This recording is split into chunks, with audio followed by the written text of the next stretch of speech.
Pat McAfee Show. There'll be no rules for our guests, for us, for the things we can talk about. Yes, speaking his mind. I've never had a problem expressing my opinions or my thoughts or anything like that. While being relatable. I haven't had that manufactured fake-ass celebrity that a lot of people have whenever they go on those big networks. I've had a chance to really build my crew, build my following, build my audience. And ridiculous. What am I supposed to do? So I'm supposed to look at something that I can definitely afford and say, nah. Is that what I'm supposed to do?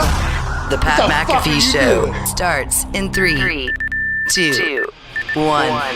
Hello, beautiful people. It is Wednesday, February 2nd, 2022. And this particular 22 show shall begin now! Yeah. There's a lot happening around the NFL, and the boys are all here to chat about it. At Ty Schmidt, at Boston Connor, the Toxic Table, I assume, is going to be on absolute fire today. Fresh new haircuts. You boys look fantastic. One half of the Hammer, Dahn Cowboys. Tone Diggs is also in the room, and all the boys in the back. We can't thank you enough for joining us here at youtube.com/The Pat McAfee Show. Obviously, there's a lot to talk about. Brian Flores, former head coach of the Miami Dolphins and assistant of the New England Patriots, is filing a class action lawsuit against the NFL due to racial profiling in the coaching searches and other mistreatments throughout the entire process of becoming a head coach. There's a lot of different reports coming out. He did a sit-down interview with Get Up this morning and CBS. There's a lot to digest, and there's a lot of things being said that could potentially make the NFL have to really show their entire ass through this entire process. If you think through the entire head coaching hiring circle, we've only heard that people hire their friends. And a lot of their friends apparently are not black coaches, because there's only one black coach currently in the NFL. Brian Flores is bringing up alarming situations that he said he has been through and has experienced that I don't think any of us could have expected. And also he mentioned in there that Stephen Ross was offering to pay him a $100,000 bonus to lose games during the season.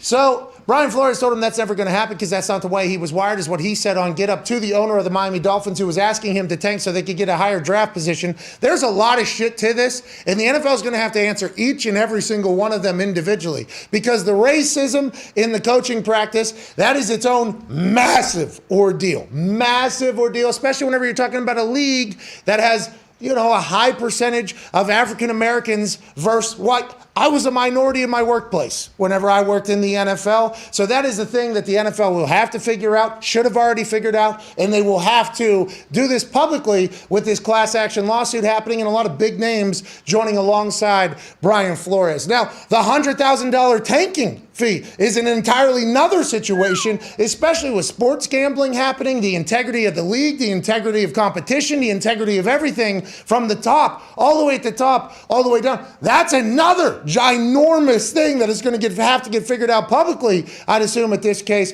especially if there's two lawyers who, listen, I got a lot of respect for Brian Flores. I appreciate what he's doing. Those two lawyers,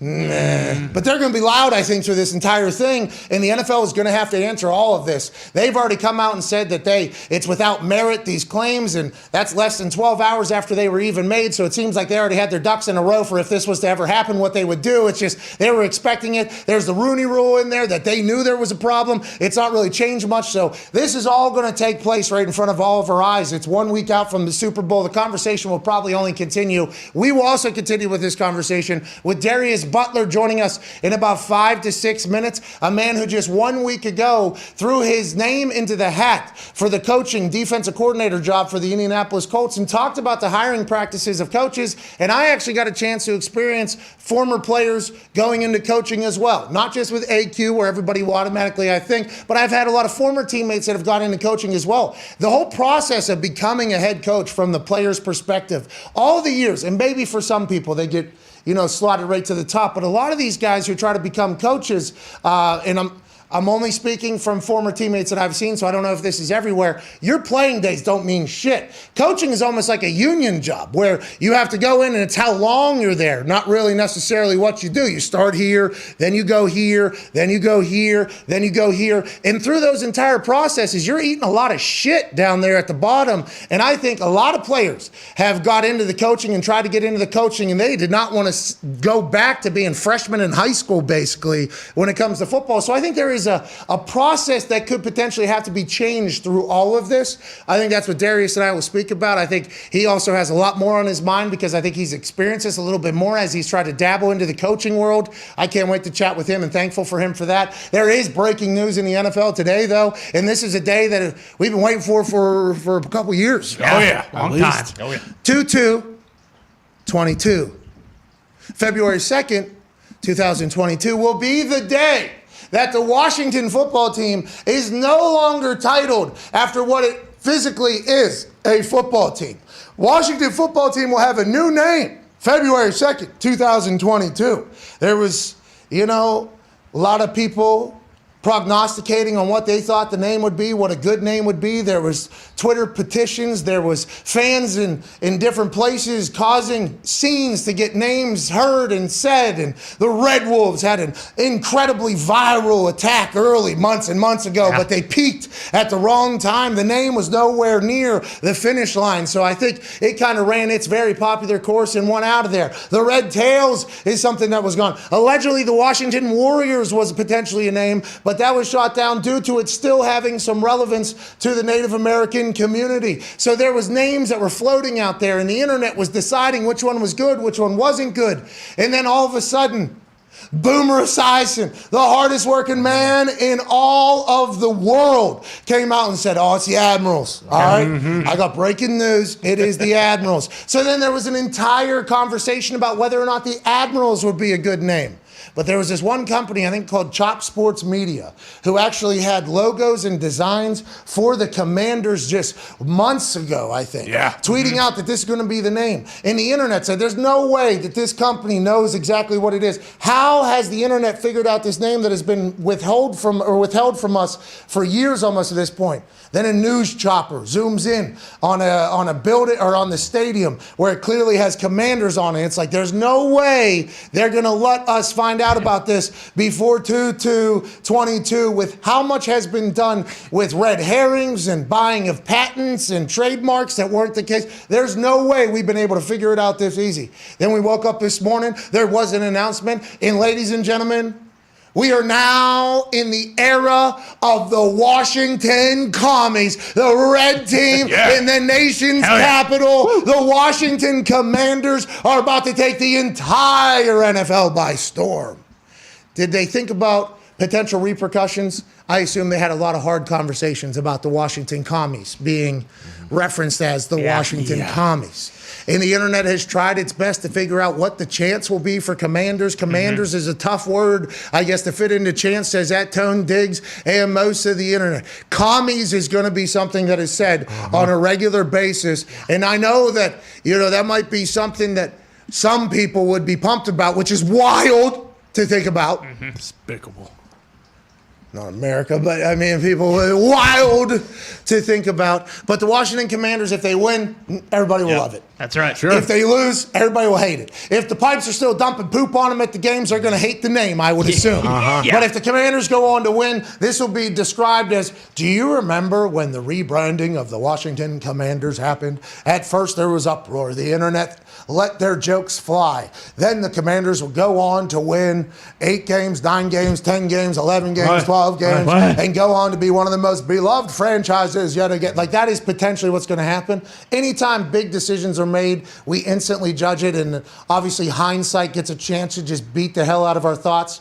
But Commanders was not one that was a very positive response on the internet this morning, but rebranding is always going to be a problem. Yeah, there have been videos actually that have resurfaced of Chase Young saying, the Commander's name stinks. There's no way we're picking that. In a previous interview when they're, going through it all, but fitting Commanders into a couple chants. I don't know what those fans are going to be doing. Here we go, Commanders. Here we go. Here we go, Commanders. Here we go. A lot easier. Here we go, Commies. Here we go. Here we go, Commies. Here we go. I mean, that's easy. That's going to happen. It's going to happen. It's tough. They're a sleeper cell organization. Hey, no matter what the name, listen. I mean, that is going to be talked about. I mean, I know the Patriots have a new rival. It's the goddamn Commies in the South. Well, you're going to have the you're going to have the Cowboys and the commies. Yeah. You know, taking each other on. You're talking very old school versus, wow, what the fuck is going on school? You know? That is going to be interesting. But what if they win? Just like everything else in the NFL. Sure. If you win, nothing matters. The Commanders are getting mocked completely right now, as it should. I think there was other names out there that were great. And who knows who ultimately made that decision? Was it Jason Wright? Was it an advertising agency? Was there, so many thoughts that this is one that they put a scoring on? And although one person might have had it as like their fifth favorite, enough people had it like their third favorite, so it collected enough points that it beat out whatever was potentially a better name. That entire decision-making process, I'm sure we will not find out about or learn about, but I bet it was fucking hell. I bet it was not a good time at all to come up with a name. Well, and it seemed like the whole time, like a big part of it was like, hey, we're going to get the fans are going to be heavily involved in making this decision. Then you see the response to it. It's like, okay, well, they wouldn't have been happy with anything. Yeah, I don't think Rebranding so. is impossible. Right. Wolves is sitting Hogs, right baby. Hogs. The Washington Thought they were going to Wolves. do it. You thought on Groundhog's Day, thought it was going to be the Hogs. Oh, you know what? Before we move on, Oh, man. fuck that groundhog. Yeah. All right, I want to let everybody know. Punks? Punxsutawney Phil is a piece of shit. Yeah. Okay, and I know I grew up in Pennsylvania or whatever, and this is a Pennsylvania thing, and it is quite a party from what I heard. Them folks out there are hammered at 3 a.m. waiting for this ground rat to come out and tell us that winter's come. No shit, Phil. There's 45 inches on the way for like 15 of the states. I'm sick of this fucking rat, dude. Oh, yeah. I'm sick of it. I like the party. I like the good time. But no son of a bitch that comes into our life and delivers bad news every single year should stick around. This goes against everything I stand for. If you don't like somebody or you don't like something on the internet, unfollow them, unsubscribe them, block them. Somehow we can't do that to this fucking rat that tells us that life's going to be miserable for another 6 months every single year. Has there ever been a time where the son of a bitch didn't go right back in his hole because he's a coward whenever he sees all these drunk folks early in the morning? Has there ever? I don't remember a single time where this rat has told us good news. I'm sick of it. Not that I can remember. And where's PETA for this kind of stuff? Why isn't PETA going in there and freeing, this guy and getting him the fuck out of here? Well, I think he lives the greatest life. That's what I'm It's saying. a big hustle, though. It's a scam. It's even more so. You ever seen his condo, dude? He's got a good condo. Well, maybe we think about putting one in between his eyes before next Groundhog Day. Okay. I wouldn't mind I don't that. want to. Because I just want him to retire. Give me 24 another inches one. on the way. Yeah, feels like he loves the spotlight. And if he had any nuts, he would have told us about COVID before it got here, too. Yeah, how come little Punxsutawney Phil couldn't see a shadow for that fucking world stoppage? That thing ain't worth a damn. Wasn't there another hog we found? He's Staten Island junkyard hog. He said, hey, yeah. spring's on the way, fucking deal with it. Yeah. And we appreciate that rat. That was Gus, I think, the second most famous groundhog in Nah, Gus Pennsylvania. stinks too. Anyways, this ain't Phil's fault, but he's terrible at his job. Yeah. Yeah. Remember, we were rating the COVID, I think, at the beginning, and Punxsutawney Phil was like, hey, hate to break it to you, but world stopped and there's going to be cold outside, so don't even look at it. Phil, get the fuck out. Knock it off. Yeah. Love the groundhog, but get it. Joining us now, talk about some real news, actually. Yeah. The NFL might be staring down a colossal decision that could affect the rest of the NFL's existence. Brian Flores has filed a class action lawsuit against the NFL about its hiring processes being racist, amongst other claims against the NFL that are not good at all, that will all have to be handled individually. The $100,000 to lose bonuses from the owner to the coaches, well, that questions the entire integrity of the game. Teams, in Brian Flores' eyes, clearly interviewing him just to check a box and not considering him at all for a head coaching position before even listening to him, strictly because they are not comfortable with him, which also means they are not comfortable with the color of his skin and leading his organization. Another massive part of this big lawsuit against the NFL, which they're going to have to handle publicly. And, this is a big time. They just signed a $110 billion deal, and the numbers are only going up. Who knows how this ends up? Joining us right now to chat about it, former teammate of mine, 9-year NFL vet who played corner, nickel, safety, is one of the smartest humans to ever enter a football field, threw his name into the coaching ranks just a week ago, and we chatted a little bit about the entire processes of it all. Ladies and gentlemen, host of the Man to Man podcast, Darius Butler. Fellas, what's up? D-Butt, Punxsutawney Phil needs to get out of our life. Okay, that you don't know. Groundhog. Yeah, but you guys down there in South Florida, you're like, oh, yeah, the groundhog. Hey, was he telling me it's going to be 110 tomorrow? Don't care. Don't care. Don't care. It's beautiful outside. We did have a little cold front out with that nor'easter. Had some wind last week. But, a little breezy. Little wind. Breezy. Okay. 66. Hey, yeah, that wind chill No, down there. I got 40s. Whoa! Yeah, we had all kind of shit going on in the news down here, but we made it. We're all right. Get your jackets out of the closet. It is 48 with a wind chill at 39. All right, anyways. That's our choice to live up here, too. So, yes. Cold's not that bad. No, it builds. Cold stinks. Punxsutawney Phil stinks more than a cold, though. Yeah. Anyways, let's get to it. There is a massive thing happening right now in the NFL right in front of our eyes, very public. Brian Flores was on CBS this morning. He was on Get Up this morning with his 2 attorneys. A class action lawsuit against the NFL as a whole for its hiring of head coaching process being racist, and also $100,000 being offered to him in cash if he loses games to tank for the draft, which questions the integrity of the game and the integrity of the hiring process. It's a massive ordeal. As we look at it from right now, Darius Butler, your thoughts on the entire thing, and what do you think is most likely to come of all of this? Thoughts obviously, not surprising. We kind of talked about it a little bit last week when we were talking about me throwing my hats, in the coaching ranks, and kind of part of the reason why I didn't get into coaching right after football, and this was a part of it. Just kind of. It's definitely discouraging as a black coach trying to, get in there and move up the ranks as you see your white counterparts do. But it doesn't happen. And at the end of the day, and I've said it a couple of years ago, I say it kind of repeated every year.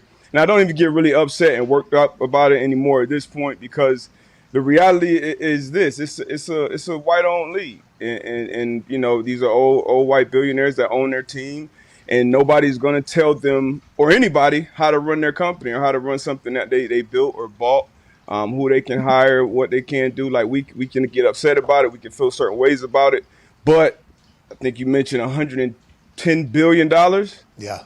And we're tuning in every week. I'm tuning in every week. You are. We're talking about it. So until those numbers change, if that bottom line gets affected, if sponsors maybe come in and say, hey, you guys got a diversity issue, you got to address it, or you have competition, some type of competitive other league that got The Rock, and his ex-wife, I think, starting up, the XFL, and maybe that'll be a competition where, hey, we're getting better opportunities over here. And obviously that's way down the line with the behemoth that the NFL is right now. But those are the only real, I think, that's the only place I think real change will come. Up to this point, it's just, we just had a race norming issue that kind of got swept under the rug like a few months ago. So it's not surprising at all. It's definitely disappointing.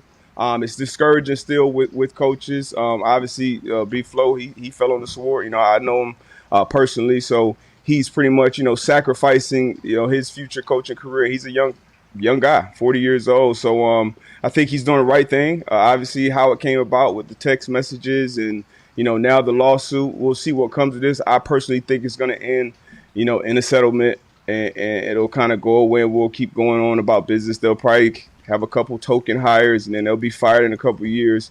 Unfortunately, that's the reality that I see. Hopefully I'm wrong.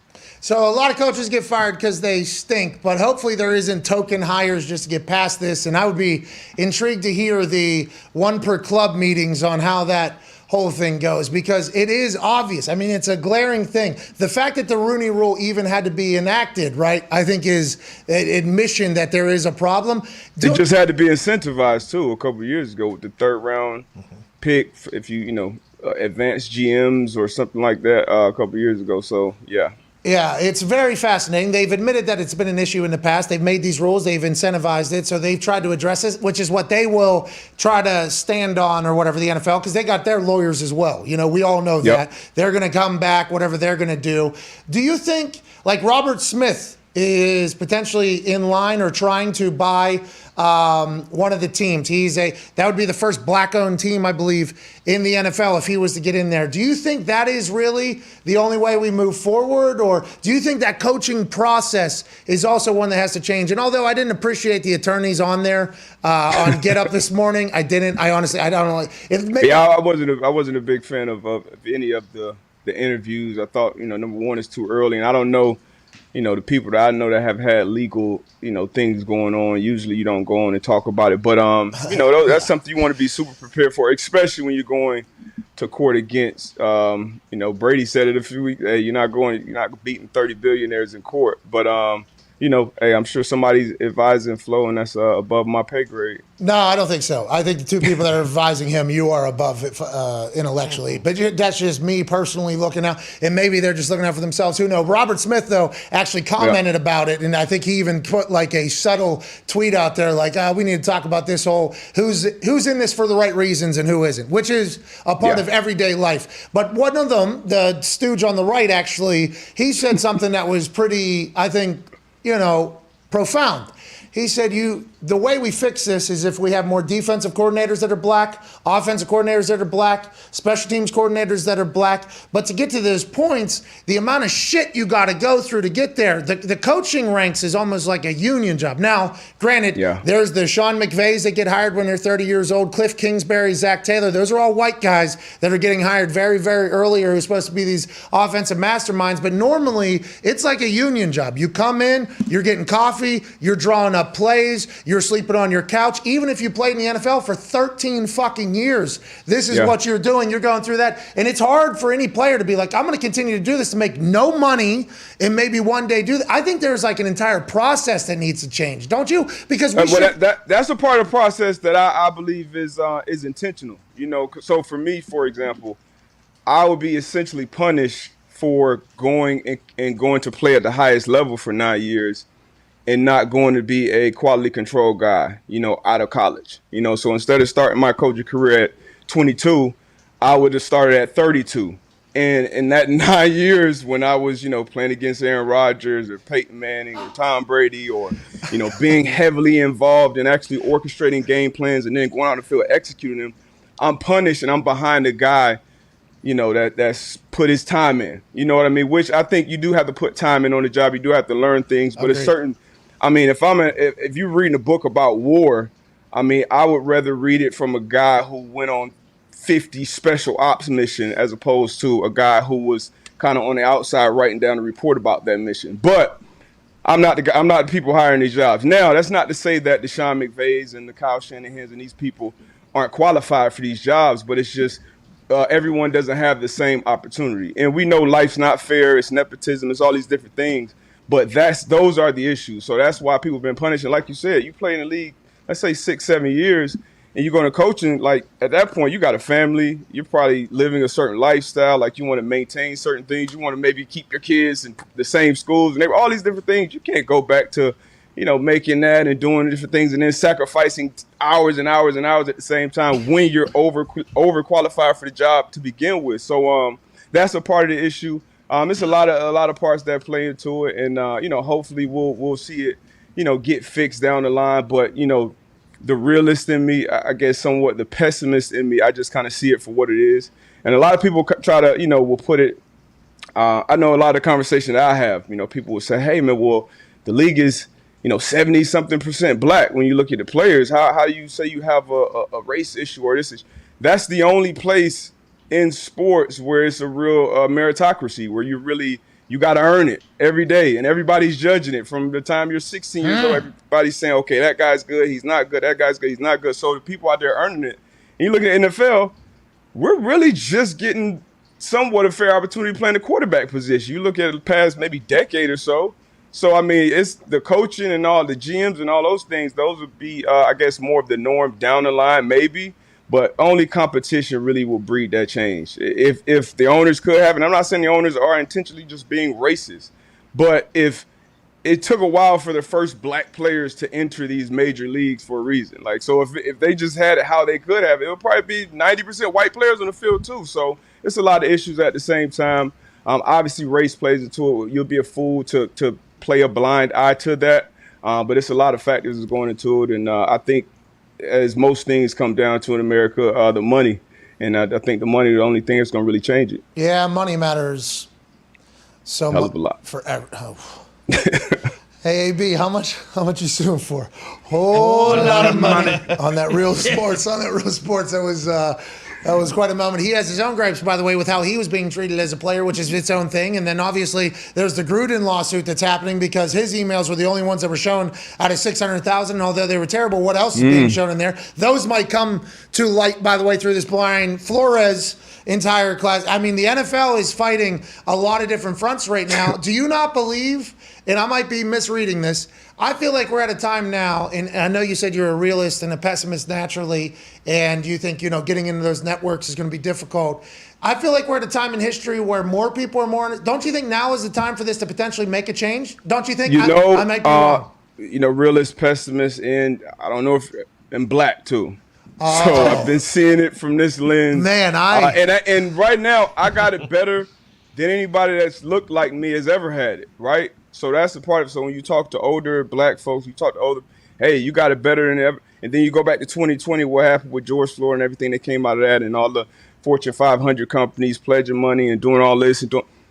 This isn't just a football issue. Like if you look at any major sports network, go look at them. You're going to turn on the TV, you're going to see it's going to be certain people on TV all day. They're going to look a certain way. And as you go up and you look in the C-suite, you look at the executives, you look at the real decision makers, the he's and she's in those positions. Most of them are white. That's just the reality of the situation. Now, like I said, you create competition, and we're in a place right now where you can build your own. Like for example, you built your own shit. You doing it with your boys, with your people. If I would do it the same way, it would look very similar. I got a couple white homies that might, kick it a couple of times to be in there day to day. But that's how it's going to look. That's the reality of it. So when you build your own shit, then you can call your own shots. But anything outside of that, you're going to be asking for essentially a bone to be thrown to you. Unless changing the hearts and minds, that's bullshit, man. That's not happening. Like it's going to be the money that change it, or it's going to be the competition that breeds the change. So that's the reality of it for me. And, for other people, the pledges and the social justice, and it takes all of us, like, oh, that's his tagline, just cute. But we've seen it, we've heard it for years, for decades. I do research. This shit ain't new to me. It just is what it is. And shout out to Belichick. Yeah, that's what I was about to say. That's the most damning evidence here in this whole situation. And it'll be a question: was it intentional? Was it not? Okay. I know B-Flow, I know Belichick, and Belichick's the most detailed human I've ever been around. Yeah, so I'll leave it at that. Hey, Debo, we got to call you back. We lost connection there. We heard you the entire time, but your face froze there. I got a follow-up conversation about Bill Belichick a lot there. He thinks that Bill did this all on purpose. Yeah. Interesting. He thinks that Bill did it all on purpose, which, by the way, great conspiracy, because it is Bill Belichick. Every time Bill Belichick does anybody or anything, they're like, that was on purpose. Tactical. That was on purpose. He would potentially cut a player that was really good. Everybody's like, what is he doing this for? Oh, he's doing this so he can get him back at a cheaper price so he can do this, blah, blah, blah. It's like every move that Bill Belichick has ever made or done, there's so much respect for him and his acumen that's like, oh, this has to be on purpose. This has to be on purpose. I honestly believe there's a chance he just misread a fucking text message. Yeah. Hey, D, but you're saying that there's no chance Bill Belichick misread that text message? No, I'm not saying there's no chance. He is a little up there. He is a little up there in age. Maybe he didn't have his glasses on. Maybe the dog could have had the phone. So it's definitely a chance. But like I said, he's very detail-oriented. And I'm not going to put that on Bill. Obviously, he has previous relationships with the Giants. So maybe he didn't do this intentionally. But, regardless of how it came out, it's out here. And you see they trying to cut me off, man. Hey, it was literally, I just want to let you know. Hey, watch yourself, Pat. I know. I literally, as you were in the middle of that your face just froze. And everybody's first thought was, they're trying to fucking shut him up. It's unbelievable. Like, literally, we thought, isn't it crazy that is an actual thought that we all had, though? Like, all of us? It's wild that that's the time that we live in. But that is why I think, by the way, that now is a good time for these changes to potentially happen. Because everybody, although the word woke is obviously painted in a lot of different ways, I think a lot more people are enlightened to question shit nowadays than they have in the past. I think people are learning more, experiencing more, seeing more, meeting more. I think there's less ignorance than ever. Although there's going to be the ignorant all the time, I think now is a potential proper time maybe to recourse this entire thing. Do you think Coach Flo has any chance coaching anywhere other than the Patriots right now? No, right? You sue the NFL.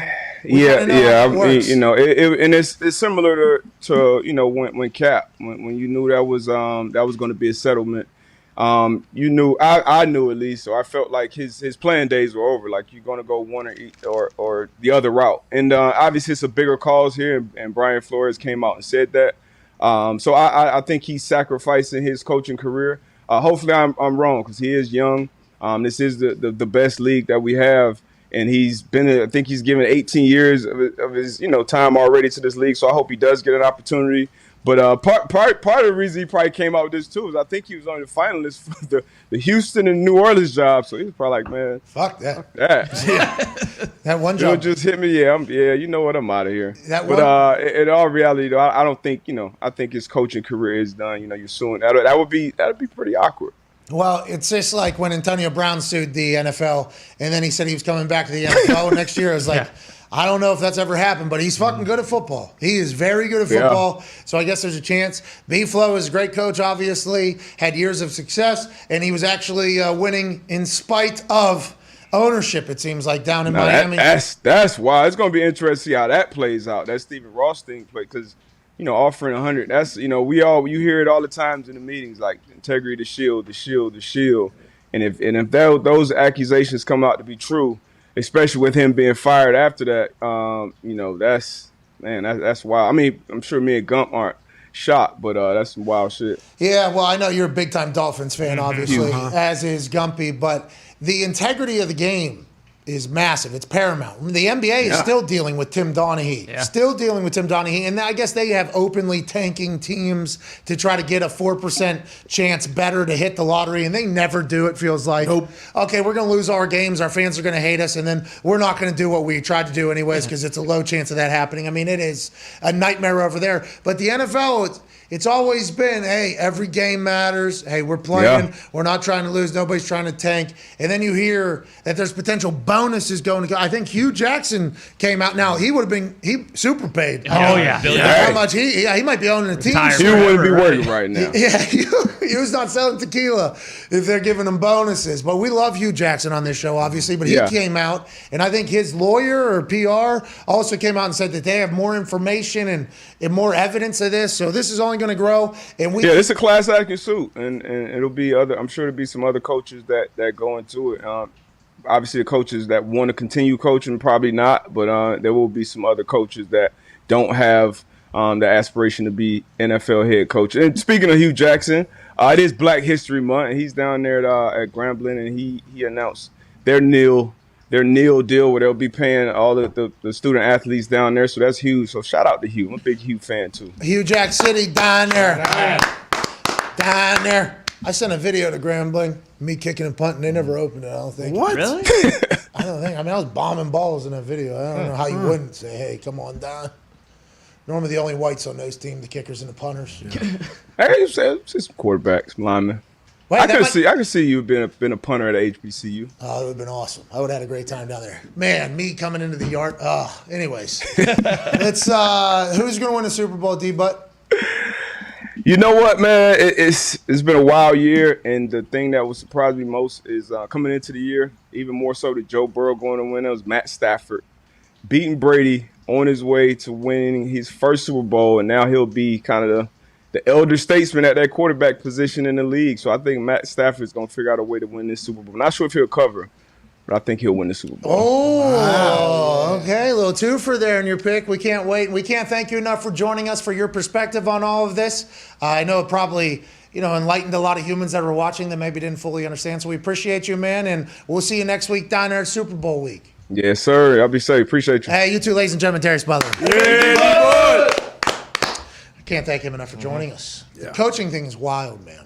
Doesn't make any sense. I've had a lot of friends that have gotten into coaching, and it's like, you hear me and AJ talk about it almost every day. Me and AJ are like, never, ever coach. Never. We would never, ever, ever coach. The amount of time and bullshit and car watching and fake effort and what are we even doing here? And then It's just put that thing on a cycle and just do that for the rest of your life. That's what coaching is. And there's like, always you got to earn your stripes in that business. It's like, come on, bruh. Come on. Why do you think that is? Is that just the way it's always been? Is it like a gatekeeping thing, or why is it that way? We'll have Chuck Pagano on us tomorrow or Friday. He's traveling. Fucking love that guy living his best life. Hell yeah. We'll ask him about it. It took him like 30 years to get his head coaching opportunity. I wonder if it was because he wasn't in the right network. Everything seems to be, as we grow older, it's not the what you know, it's who you know. Everybody always says that. Mm-hmm. And the who you knows are normally amongst the same group of people. And these people marry within each other, and then they all go to the same schools, and they all stay within the same thing. And then these people kind of have it all figured out. And if you just keep everything within here, it'll go on forever like it has before. And there might be some outsiders that get in there, but then once they get in there, it's like, hey, this is who we date. This is where the money stays. And then you make it, and then boom, this is where it all goes. Now we're in an era, like D-Butt said, and we're fortunate to do it. Like you can create your own shit. So there's going to be a lot more people that are going to be potentially getting in there, and hopefully that opens it up opportunities for everybody and more people. And I'm not just talking about football in this, but it definitely works in the football thing, but in the entire world as well, I think. Just as somebody that's kind of experiencing it now. With coaches, don't you think it's probably because if they didn't do it like this, then after players retired, a majority of coaching staffs would just be former players. Like these guys realize, like, hey, if these guys aren't earning their stripes, like if we're not doing very well, like before too long, it's just going to be all former players that are on these coaching staffs. And Darius said that he said he thinks it's by design. Right, it is that way. Because if it wasn't, it'd just be like, okay, hey, listen, pal, like I played in the league for 15 years, like I know what I'm fucking doing. Like I'm the D coordinator now. Oh, that job pays $1 million, $750,000, $2 million, $3 million, $4 million. Oh, that's okay. I will try to attain that job if I have a chance of getting that without having to go make $30,000 and clean people's shoes for 2 years. Like that's not that you're cleaning shoes, but you get it. I mean, you are earning your stripes again. And you're like 30 years old at the time. Yeah. I would never want to coach. No, I would never ever want to coach. But I mean, that's just strictly because of the hours and everything like that. But if as soon as I retired, some team was like, hey, you want to be a special teams coordinator here? We'll give you $2 million, $1.5 million, whatever. Yeah. Oh, yeah, I think so. Like Adam Vinatieri. Like Adam Vinatieri is retired and enjoying his life right now. Now, granted, coaching is vastly different. So this is where coaches will come in and say, well, you have to earn your stripes because you have to learn how to coach. You have to learn how to do all this stuff. And I understand that. And not every player is built to be a coach. But a lot of players literally, oh, this is a coach on the field. Actually described as that. Here's an extension of a coach on the field. And this guy, he's good. He's smart. He's a heady player, high football IQ, works hard, coach's son.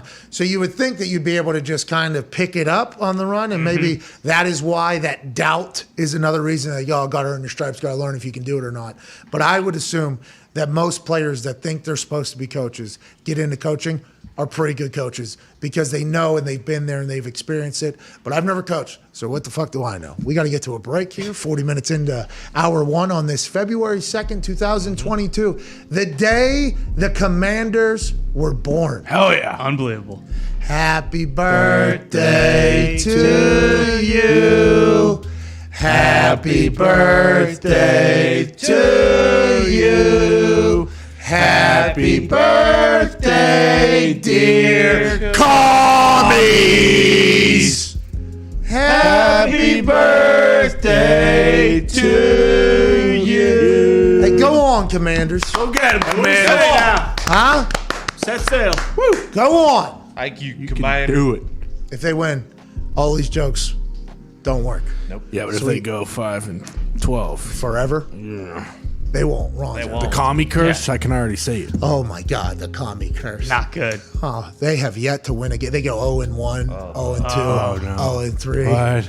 Oh my God, these guys lose the rebrand and then they can't win a game now that they're the commies, of course. Red Scare. Uh-oh. Oh no. Especially if Not good. Scarlet especially Fever. if that fucking guy's their quarterback. Who? Oh no, he got hurt. That's only. Who?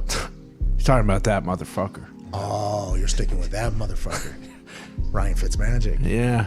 Yikes. That's what the internet says. Uh-huh. It makes a lot of sense. The internet says that's quarterback that Tom Brady said in the barber chair, in the barbershop, that LeBron James has. You're sticking with that motherfucker? Okay, or whatever. Ryan Fitzmagic. Whoa. No. Stephen Ross, the owner of the Dolphins, who was also telling Brian Flores, hey, losing games, give you $100,000, allegedly. Amongst other things, he wanted to have a meeting with Tom Brady on his yacht down in Miami. And everybody was saying Tom wanted to go to Miami. You know why? Because Giselle loves Miami. And Miami's very close down there, and that's exactly where they would want to go. It is alleged now that Stephen Ross, owner of the Dolphins, said, hey, we're going to get fucking Tom Brady because Tom Brady wants to come here, and we've stunk for a long time. And allegedly, this might be a spin to make B-Flow look not as great of a football mind as potential or whatever. And this might be a spin, a narrative spin, so we have to say that. Allegedly, B-Flow said, I ain't going on a yacht. I fucking don't want Tom Brady here. Yeah. Insane. Gumpy, I want to let you know, for a couple of years, I've had to wear that the Colts said no to Tom Brady and they signed Phil Rivers instead. You guys had Tom Brady. Mm-hmm. You guys actually had Tom Brady. On the yacht. Yeah. That would involve us being a successful franchise and doing something smart. Well, now we know you guys are paying to lose. That's right. Allegedly. We're back in 4 minutes with some phone calls on the 5-Hour Energy phone line, 1-833-4-McAfee. Can't wait to hear your thoughts on everything happening around the NFL. There's also other news. Jim Harbaugh signing with the Vikings. Whoa. Jeez. Jimmy G's getting traded. Josh McCown might get a job. I mean, there's a lot to talk about, and we'll join you in 4 minutes. You're the best. Cheers.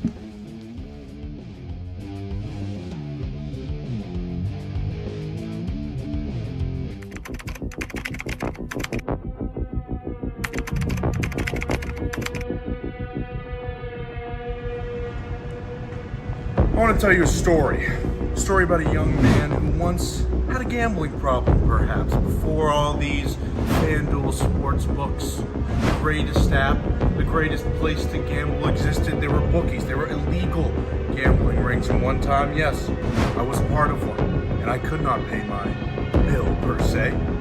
I broke my legs. But now, because of FanDuel Sportsbook, they saved my life. That's why I will always gamble with the #1 sportsbook in America, FanDuel Sportsbook.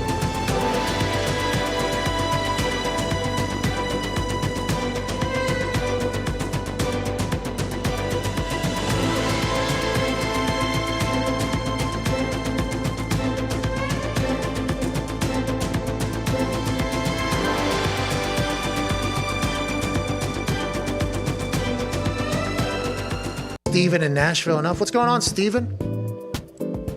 Hey, hello? Pat? You guys can hear me?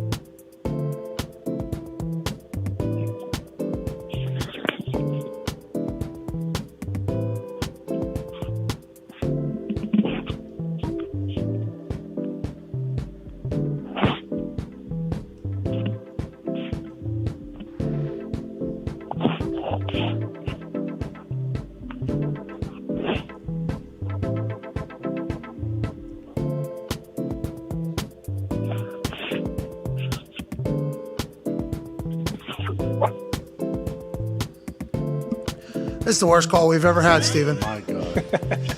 So mean. Steven. Hello? Steven, Yeah. it's the worst call we've ever had. So much dead air there. Yo, Pat, can you hear me? Yeah, keep it going. Hello? Know what you say? I was going to hit him again. What? Yo, Pat? No, Pat? Pat? Hey, Pat, can you hear me? Steven does not deserve this. Steven, what's going on, dude? What's going on, Steven? Sorry, your phone was Yo, chopping. Pat McAfee, can you hear me? Steven! Steven, you there? Pat, can you hear me? Hello? Is there a cup and a string? Steven! Yo, Pat! Pat, can you hear me? Hello? Steve! Pat! Hey, there you are. Hey, Hello? what's going on, Steve? Hey, Steven, sorry about that. I think we're having connection issues. What's going on, man? Hey, sorry, man. I didn't know if that was me or if you were trying to talk to another guy. And then I didn't hear you guys. Steve! Yeah. Hello? Oh, we lost him again, I think. Shit. Pat! Can you? No. Pat, can you hear me? Steve! Hey, Steve, there you are, Steve. Pat! Steve! Pat! Hey! Pat! Steve! Steve. Oh, Steve. Are you guys messing around? Can you guys hear me?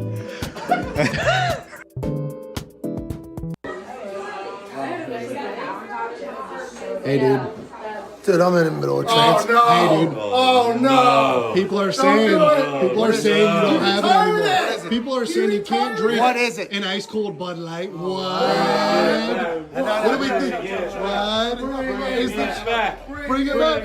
What? Hey, welcome back to the show here on February 2nd, 2022. Wild day in the NFL.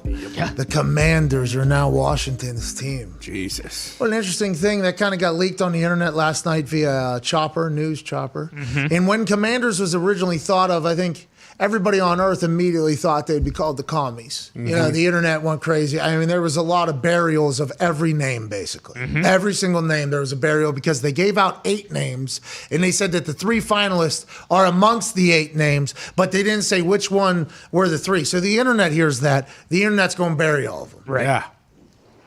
Commanders are still taking it on the shins. I just checked out on the internet. Oh, yeah. Okay. The Commanders is still getting beat up. Although everybody's burying the uniforms, not bad. Helmets are matte. The W on the front of the black helmet is a little weird there. Yeah, it kind of looks like the Steelers uniform, doesn't it? I mean, if you think... A little bit. The only thing that has any resemblance to that is that it's black. And? That's it. Yellow. No yellow. No, actually, the Steelers have white numbers. Oh, there's no yellow on that jersey at all. There are yellow on the sleeves. Oh, okay, on the stripes there. There's some yellow on those sleeves. Yeah, but he's saying the number should be white, is what he's saying, instead of yellow. And there was some people in Pittsburgh saying it does look like an Audi brand, the Steelers jersey, which classic Pittsburgh. Yeah, that makes sense, though. I like the fact that they have a full black option, though. Yeah, sure. More teams should have black alternate jersey options. I agree. Yeah. I played for the Colts. We had an all-white Spanx option. That one was tough late in the year. Spanx. 4K, 8K. How's your belly button? Big. You know what I mean? Yeah, sure. And no Spanx. I like the all black, the clean look. Obviously, I wear it every single day, so people would assume that from me. But once again, if they win, none of this matters. Right. Let's get to the phones. Didn't they try a chant at some point with all the names, though? Like, I'm still mind blown on how they landed on Commanders. All right, we weren't going to listen to this, but we have to, I guess. You guys are not going to let this pass. No, I wasn't even talking about that. There is chant practice happening in Washington right now. One video has hit the internet, and Connor and Nick there was no way you guys were going to let us get by with not playing these. Here is a potential chant coming out of Washington. This is via Kristen Pausch.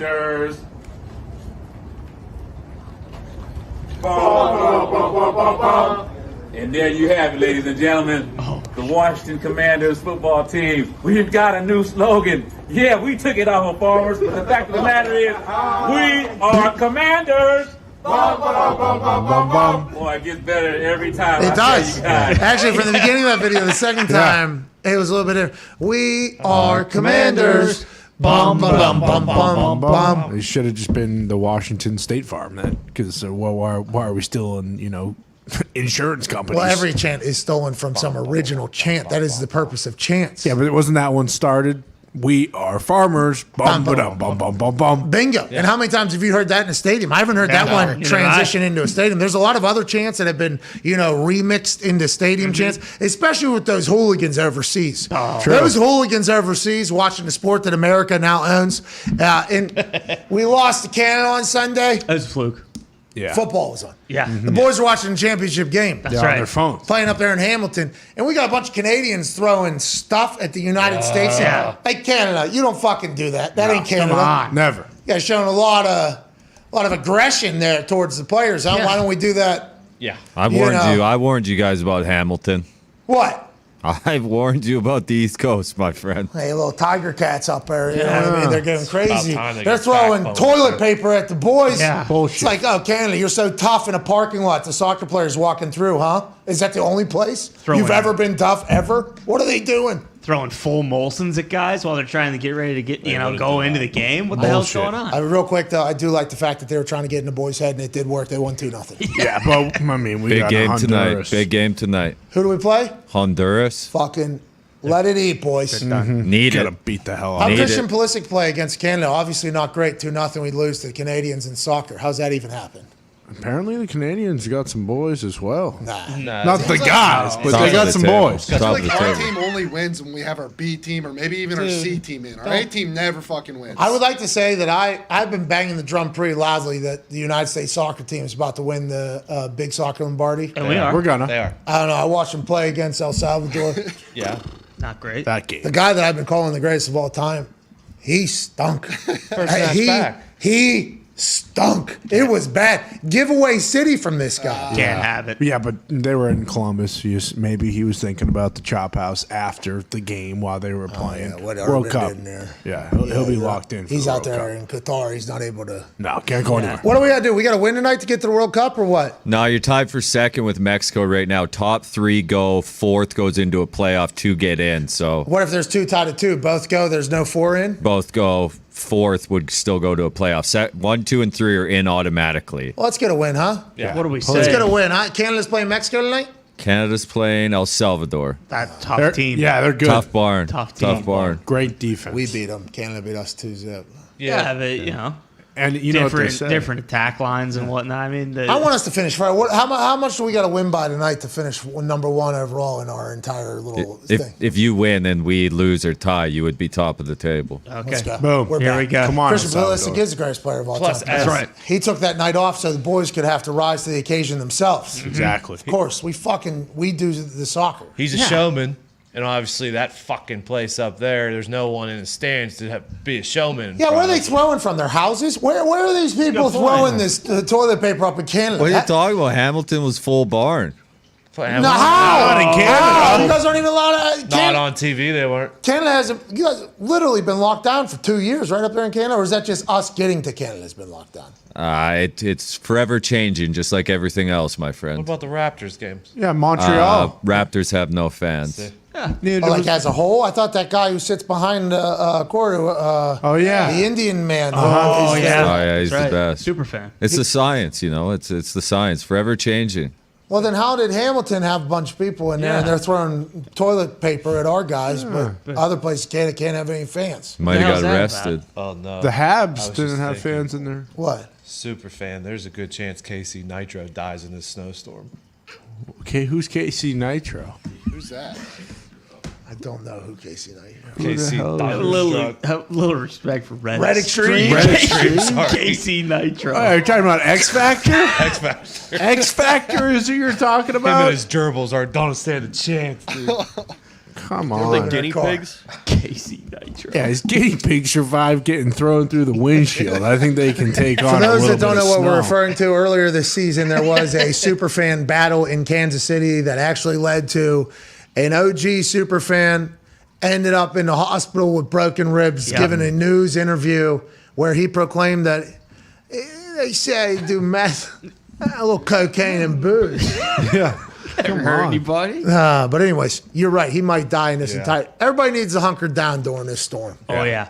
You know, and the weather people have obviously never blown anything out of proportion before. No. You know, there's never been expectations for terrible storms to come, and they never come. And it doesn't feel like the boy who cried wolf like every single, turn of the 4 seasons with the meteorologist. Every single one, he said, this one's going to be big. Yeah. I don't know if they've all been wrong before at the same time. I know numerous different meteorologists trying to get their rocks off and climb the meteorology pole have maybe got some things wrong when they were projecting or expecting. But I believe every single meteorologist is on the side of, it's about to come the fuck down. Yeah. Oh, yeah. They're normally pretty good day of, and here we are day of, and they're not changing their totals. It's raining, though. Nice, Yeah, it's nice gonna little switch base over. coat. Well, When yeah. that gets cold, it is going to be Ice. It might take an hour and 45 minutes for us to drive home tonight. Well, There's I brought my big jacket just in case. Good. Smart you go. move. You have a blanket in there, too? Well, that thing is basically a thing. Okay. We're supposed to go to some movie tonight. Oh, Yeah. Can't wait. Sounds like we ain't going. Good luck. Why couldn't they just send us a digital copy? I don't understand any of this. what about 8 p.m. tonight? Hell yeah. Well, that's when the United States obviously beat the shit out of. No, Oh, that's when Hockey Talk. That's Hockey Talk. YouTube.com/That's Hockey Talk. Happy birthday, Nick. Happy birthday, Nick. Ladies, we're back in 6 minutes with AJ Hawk and more. Jeez Louise, dude. Jeez Louise. It's Wednesday. I mean, United States playing. Yeah, there's a lot going on. It's a big night, too. We got Kipper. We got Kipperios on tonight. Wow. Explain to the people, please, who Kipper is and allow them to understand how big of a legend he is. Kipper is a legend. He's a Stanley Cup champion with the New York Rangers, the first cup they've won in, 40 years or so, Gumpy. They won it in 1994. It's a long time ago. He's still a legend, and he's going on to become a Toronto sports media sensation. Kipper's got one of these. Oh, yeah. Uh-huh. He's got one of these. Him and Messier. And Pat may have helped him get land his next gig. I don't think so. I just tried to, put him over a little bit. Yeah. Were you guys clamoring to take a photo with the guy up? Yeah. Well, when you see Kipper in the wild, you're not going to not take a photo with him. Have to. I don't know who he was meeting with. I don't know if those were network executives or business people, but they were in suits. Either way. And I was, oh my God. Holy shit. Man, you were awesome, dude. You're a legend. Yeah, and those guys were saying, holy shit. Holy shit. Kipper's a big fucking star. Let's sign this guy. It's fucking big doofus. All right, let's get to a break. Actually, we should answer a phone call. Let's go to Brad in Toronto. Speaking of. Here we go. Brad, fucking Kipper's on Hockey Talk tonight. Have you ever heard something so magical before? Yeah, no, good guy for sure. Happy to see him get into the post career pretty well. Had a baby Kipper! What do you want to talk about, man? Yeah, well, Pat, shout out to you and the boys. Big fan of the show. I'm curious, for punters or place kickers, I see the ball moving like left to right or right to left sometimes when it's in the air. Is that intentional, like golfers sometimes do, or is that just byproduct of the conditions? Great question, Brad. Conditions will obviously make people aim right or left. Some people naturally hit a draw or a fade, just like in golf, but I don't think there's guys changing their swings to hit different shots. So that would be the differentiator between kicking field goals and golf. Now, there is like a low cut shot you can hit, and there's different styles of like field goals you can hit straight ahead. I don't think anybody's hitting draws or fades on purpose unless, the wind is helping. I think everybody's hitting a straight ball and then allowing the conditions to come in and affect it or whatever their straight ball is. I don't think anybody's changing the course like a golfer would. So very similar, but vastly different whenever it comes to shaping shots as opposed to reading and kind of adapting kicks, if that makes sense. Now, Prater was just like, it just started happening one day. Right? Why's your ball go like this? I don't know. Actually, I was hoping you could tell me. That's real, because like some weeks or some years, you'd hit like a draw, and then all of a sudden you would go to practice, and it would just start fading, and it's like, all right, well, now I play the fade, I guess. Here we go. So that is very similar to golf. But I don't think anybody's like, all right, there's a little bit of a crosswind, so I'm gonna try to hit a draw into it. Like, I don't think anybody's doing that with a football. And if they are, I've never met them, and I would like to. Good on you. But like with a soccer ball, you can do that. Obviously, you can do that with a soccer ball. That's much different. So like free kicks, you can hit a bunch of different things. But football, I think. I mean, unless somebody I've never met is doing it, I'm not 100% sure. All right, hour two's on the other side. We get AJ Hockey. There's a lot to talk about. Hell yeah. Holy shit, the world is flying around. We also have Al Michaels joining us. Okay. Wow. Hey, he made some news last week, New York Post, about what his future looks like. We'll ask him about that without prying in or having him lose any leverage at all in negotiation. Excited to chat with Al Michaels now, friend of the show. We'll see you in about 3 minutes. Cheers.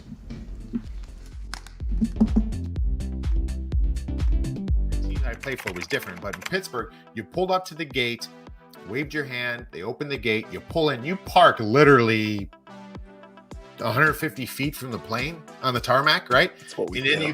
The team's pretty much all on the plane, and they're waiting for Evgeny Malkin and Sergei Gonchar, the two Russians. The guys would come on the plane and they check off. All right, Mick's here, Gumpy's here, Pat's here. They check everybody else. Present.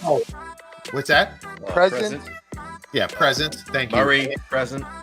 Next thing you know, the guy that's working for the team, his phone rings, and he picks up the phone, and he's like, hello, and it's the fucking, what's it called, the control tower. They're calling. They say, do you guys have somebody that they're driving a Porsche on the runway and they're going like 120 miles an hour down the runway? And he's like, yeah, and that's Gino's car. So apparently Malkin drove out and he just thought, there's a lot of road right there. Let's open this bitch up. And he went out on the runway, and he was going like 120 plus.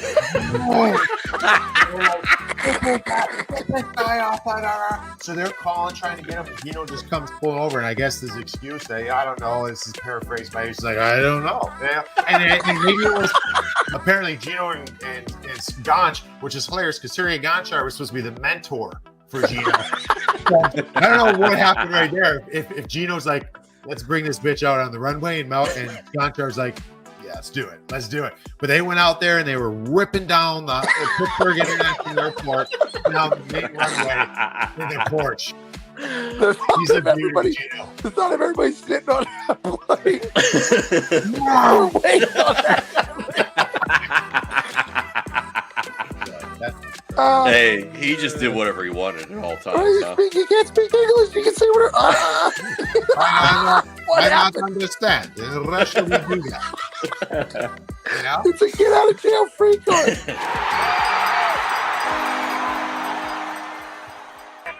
The Pat McAfee Show. There'll be no rules for our guests, for us, for the things we could talk about.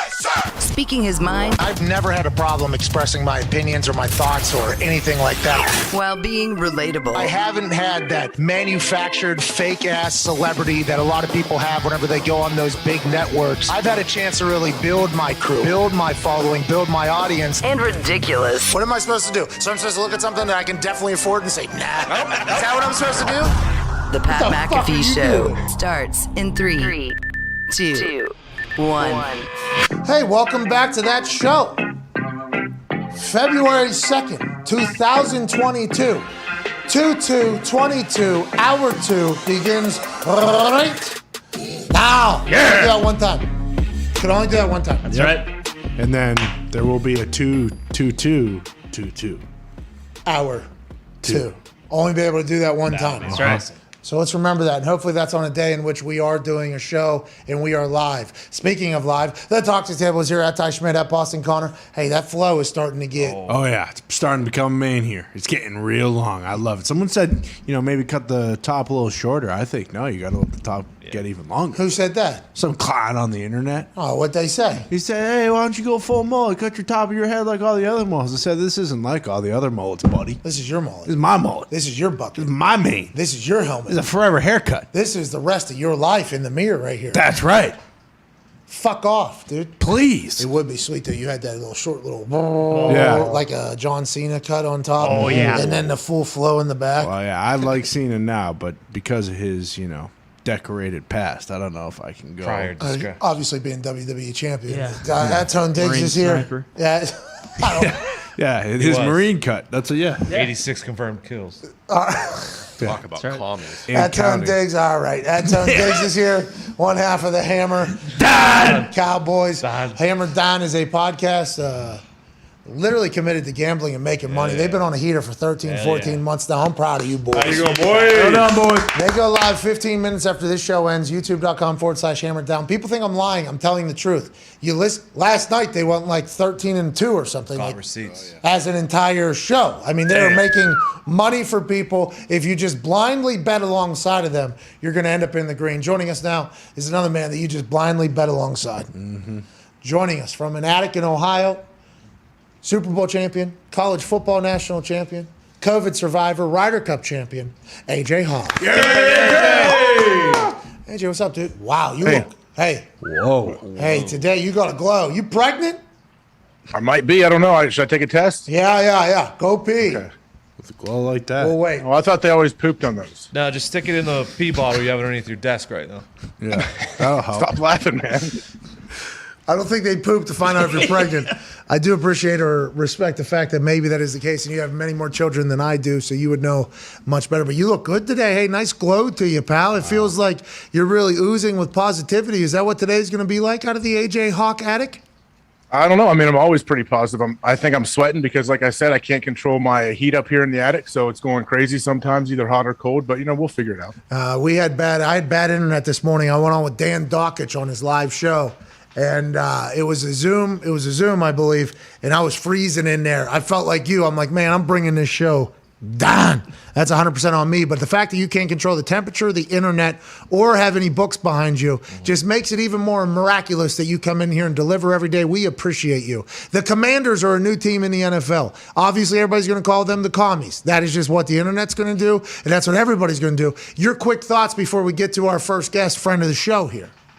Well, it's not surprising. This was leaked by the great Boomer, wasn't it? Like months ago? No, he said admirals. Yeah, have a little respect for the titles, please, and rank, maybe. Yeah. I don't know. I feel like we went so long, we might as well just stuck with the football team. It fit. I feel like after a while now, it'll take a little bit of time to get used to this one. And if they win, it'll be all good. If they lose, it'll obviously get buried. That is everything in the world that we live. A man who's been on a winning streak for like 50 years, 60 years on television. Everybody loves him. The voice of Sunday Night Football and a lot of magical moments in sports history. Ladies and gentlemen, Al Michaels. Yeah! Sir. Happy Groundhog Day. No, hey, Al, I don't want to get into it. I hate that ground rat. I hate Phil.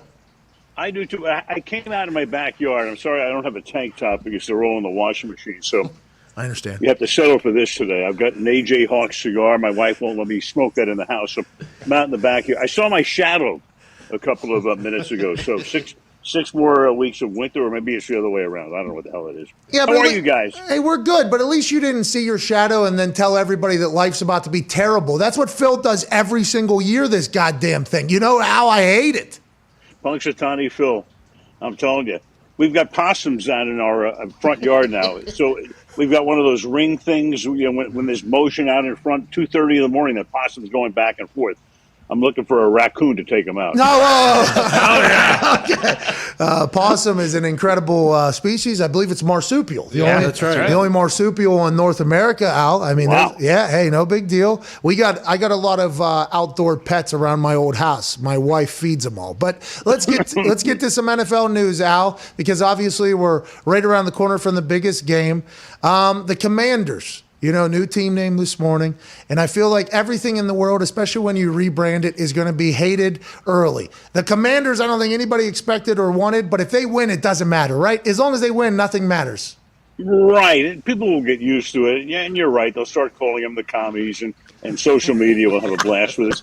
I mean, I thought the funniest thing ever was when the Seattle hockey team named itself the Kraken.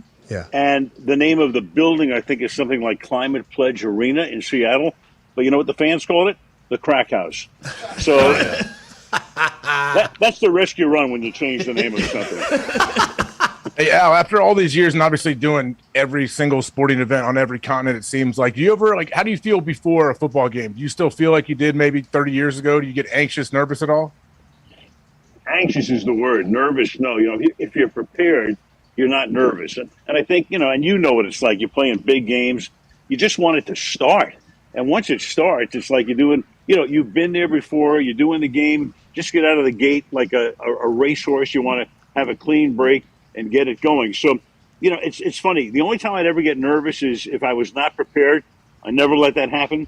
And, I'm lucky right now. After all these years in the business, I still love it. And I can't believe I was thinking the juxtaposition the other day. I did the Cincinnati Reds back in the early 70s. I did the World Series on NBC because they brought the team announcer up from the local team to NBC to do the World Series with Kurt Gowdy and Tony Kubek. So I did the Cincinnati Reds in the World Series in 1972 and the Cincinnati Bengals in the Super Bowl in 2022.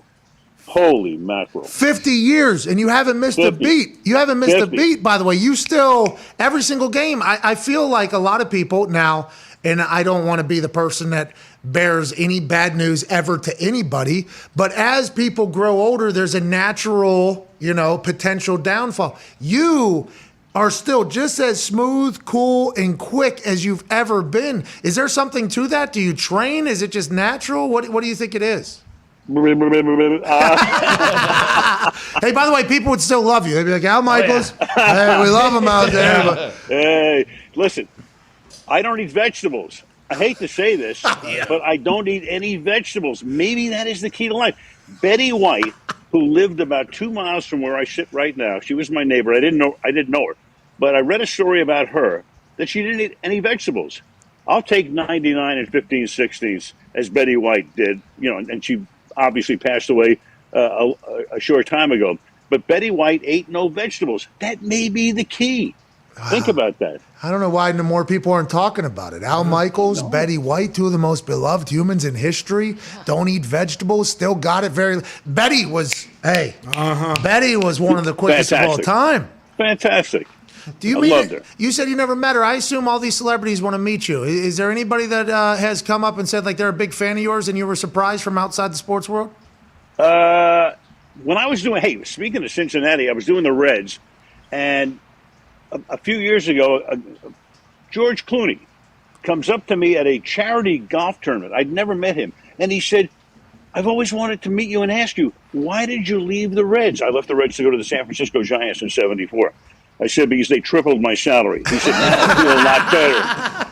So George was a 14-year-old, and he'd lie in bed at night with a transistor radio, and the Reds run on the West Coast, and listen to me, at midnight Cincinnati time. So that was a thrill for me. And then we started talking about Pete Rose and Joe Morgan and Johnny Bench and all of the rest. So that was very cool. That's awesome.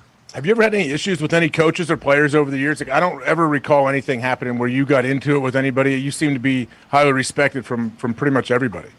Yeah, I think there's a mutual respect there. I thought, Buddy Ryan wasn't my favorite back in the late 80s. He thought I was a soccer announcer, right? And he kind of barked at me in a couple of meetings. And, I've had it. There's never been really a confrontation or anything, but there were some coaches.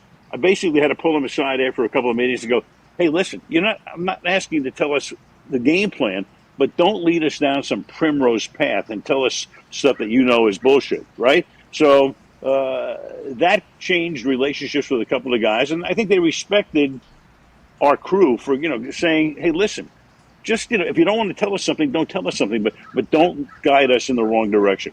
You're a guy who No, go ahead. No, you're a guy who called the World Series in you're a guy who called the World Series in 1972. Obviously, do you believe in miracles? I mean, you've called so many big-time sporting events. You have the Super Bowl coming up here in 2 weeks, obviously. And it's a massive game. A lot of storylines in there I'm sure you're excited about. Is the preparation any different? Because now you're hosting a show for the entire globe, which is something you've done on a regular basis. But is it different here about a week and a half out than normally? And when do you really start dialing in?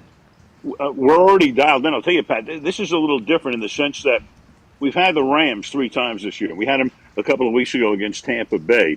And so we had them on opening night against Chicago. We had them against Tennessee. So, I live in L.A. I know the Rams kind of inside out. But even Chris Collinsworth, who lives in Cincinnati, we haven't done the Bengals in years. So it's it's fun in a way because had Kansas City been in, we had done Kansas City 5 times this year. So we knew them inside out.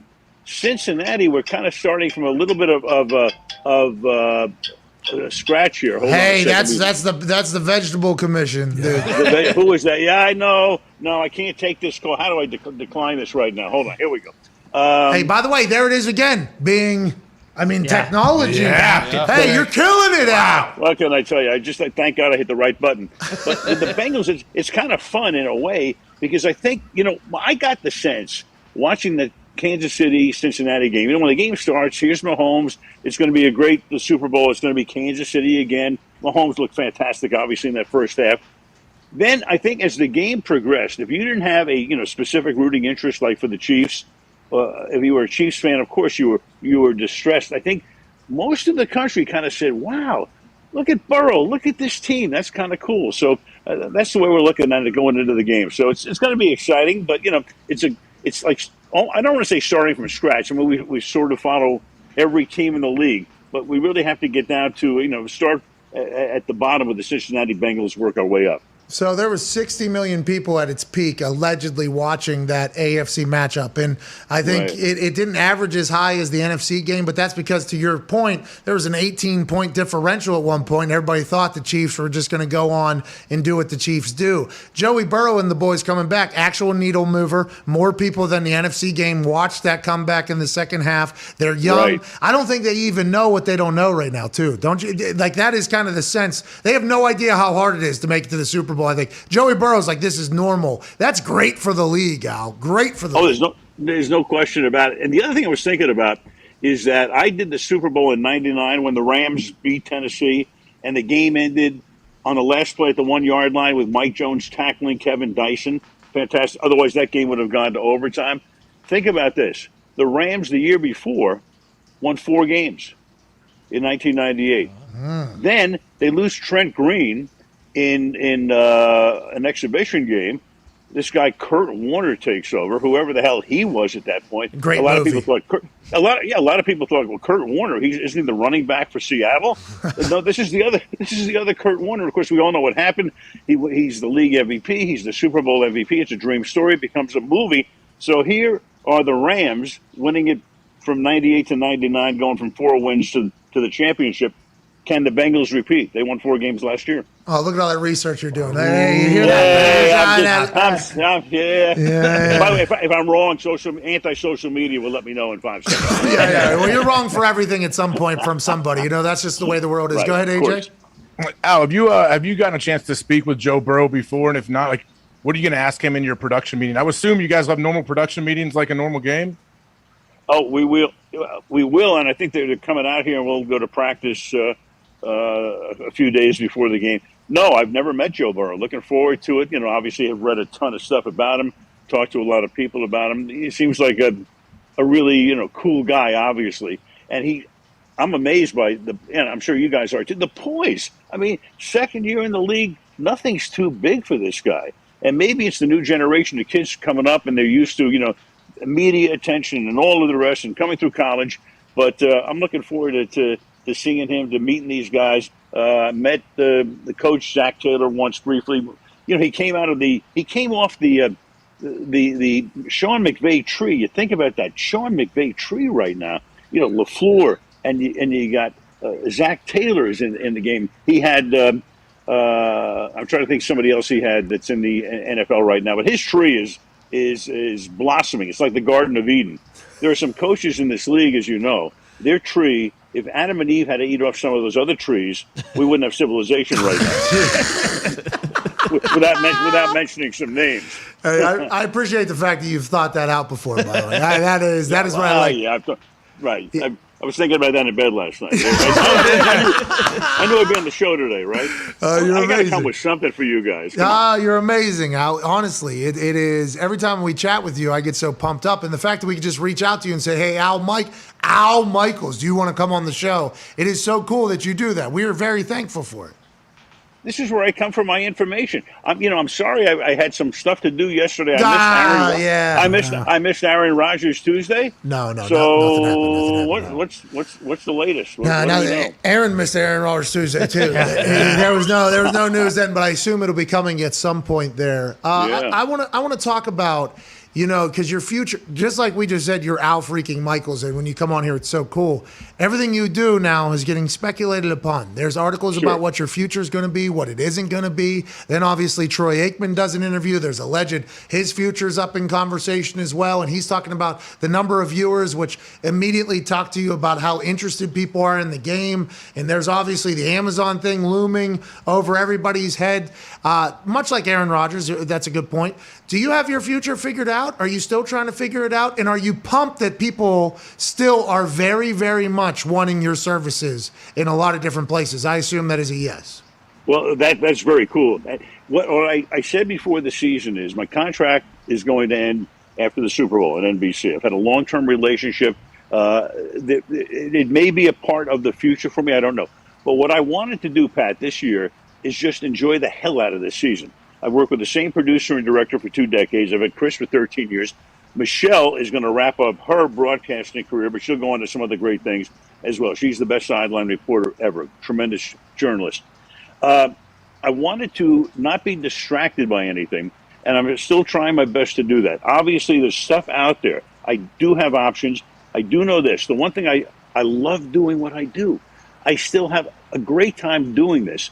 I don't want to step away. People say, well, why don't you retire and play golf? I said, I can play all the golf I need to play right now. I don't have to step away and play golf. I can do this. And Marv Levy once said to me, when I asked him about retiring when he was in his 70s with the Bills, he said, if you think about retiring, you've already retired. And that kind of resonates with me to this day. So I do know this. I do want to continue to do this. I have options. And after the Super Bowl, I will sit down with myself, obviously, and a couple of other people that I trust, and figure out the best plan, the best course in the future. But I'll tell you this: unless I'm in the deep divot between now and the beginning of next season, I'm going to be doing some football. Okay, the deep divot, I assume, is the earthquake. Well, not the earthquake. The deep divot is in the ground. So the deep divot is. All right, well, let's stay away from the deep divot. No, you want to be on this side of the deep divot. Options means leverage. Congratulations from us to you. You deserve it, man. You deserve it. Whatever you do, I'm sure everybody will be excited about it. Go ahead, AJ.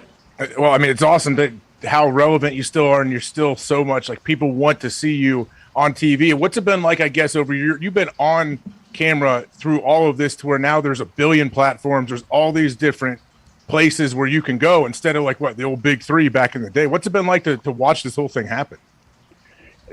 I've watched this happen, AJ. Plus, I've watched technology take us to the point where I think a lot of, why football is so popular. Obviously, the game is great. You have all of the drama, but technology.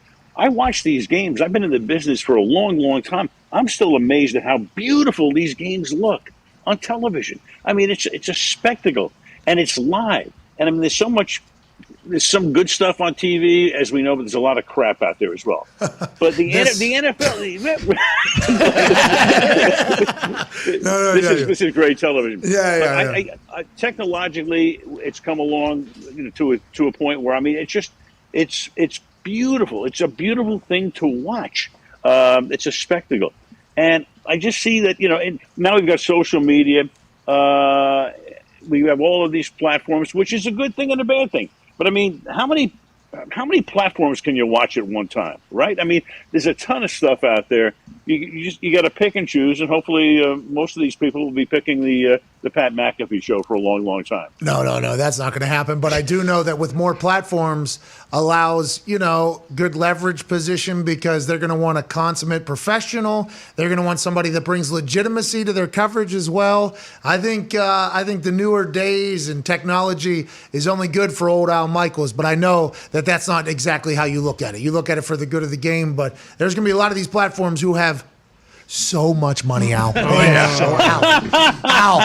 Al, these people have so much money. These companies have there's so much. $110 billion deal for the NFL, and that can get rewrote to potentially go up even more if new platforms want to get in there. Amazon's already there. You've been linked to that. Who knows what you decide? We will be excited to watch wherever you go. But if Amazon gets in, that means Apple's going to want to get in. That means that the other big company, Google's going to want to get in. I mean, there's just like a never-ending, and especially with the NFL, only yodel. I mean, this is a really good time, I think, in sports, Here's my goal. I want Pat McAfee's deal.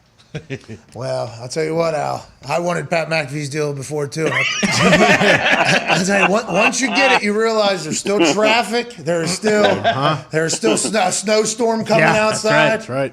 I'll learn how Not here. I mean, come out to LA. It's beautiful. It's like 62 degrees, blue skies. Oh, man. The possum's not running around anymore. That's it, my only regret. You killed that thing. Unbelievable. For the beginning of this. I know. We had a burial. Big divot, dude. That thing's down to Big divot. Went down to Santa Monica, put him in the ocean before. I got to tell him, jeez. Al, so within the last handful of years and more recent, Peyton's retired, Eli, Drew, Phil, Ben's retiring, Brady's retiring. Who knows what's going on with Rodgers? So we've lost a lot of great quarterbacks to retirement. But has it ever been brighter for the NFL now that these young guys seem like they're going to have their legacies are going to be just as good as these guys who've retired in the recent history? Yeah, I laugh every time I hear a certain group of quarterbacks retire, and people begin to say, "Well, what's going to happen? The league is going to miss Joe Montana and John Elway and Dan Marino," but new guys come along, and they will again here. There's no question about that. I mean, all these guys are retiring. You have Ben Roethlisberger, Brady, of course. We don't know about what Aaron's going to do, but here comes Burrow. Here comes Justin Herbert. We know about Mahomes. So it's just a new group of guys. And speaking of Roethlisberger, I was just thinking of something the other day. So I did Ben's last game. We did the game in Kansas City. I retired Brady. Did his last game, Tampa and the Rams. I did Steve Young's last game. He suffered a concussion on Monday Night Football. When I did the NBA, I did Reggie Miller's last game back in 2003 or 4. So I think of myself right now as the Grim Reaper. Yeah. That's what hey, if things are grim, be the Grim Reaper. Al Michaels like, I got you. Man. The Tom Brady retirement. Did you guys kind of know it was going to happen? Was there like a secret that was kind of behind the scenes by people in the know? We obviously didn't until I think divisional round weekend when it kind of leaked out that he was thinking about it. And much like Levy told you, once you've thought about retirement, you're already retiring. And if Tom Brady didn't put that fire out, which is what I thought he would do, especially with his social media team, it was certainly true. But I think we kind of wanted to wait and see there. And then there's the entire breaking news thing. Did you know he's going to retire? And what are your thoughts on it? I felt the odds were like, or the ratio, I said to our crew, to me, it's 64-36 that he retires. Now, why did I say that? I know Tom. I didn't know, I had no inside Tom information.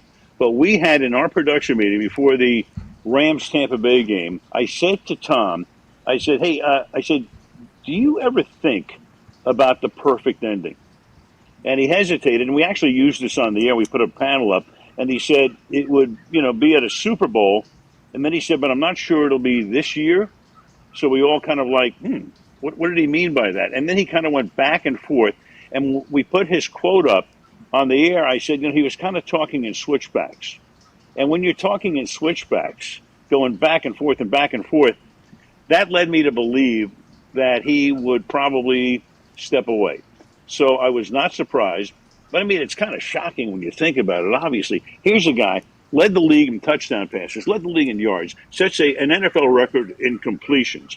And I was thinking about, in terms of statistics, everybody's talking about numbers.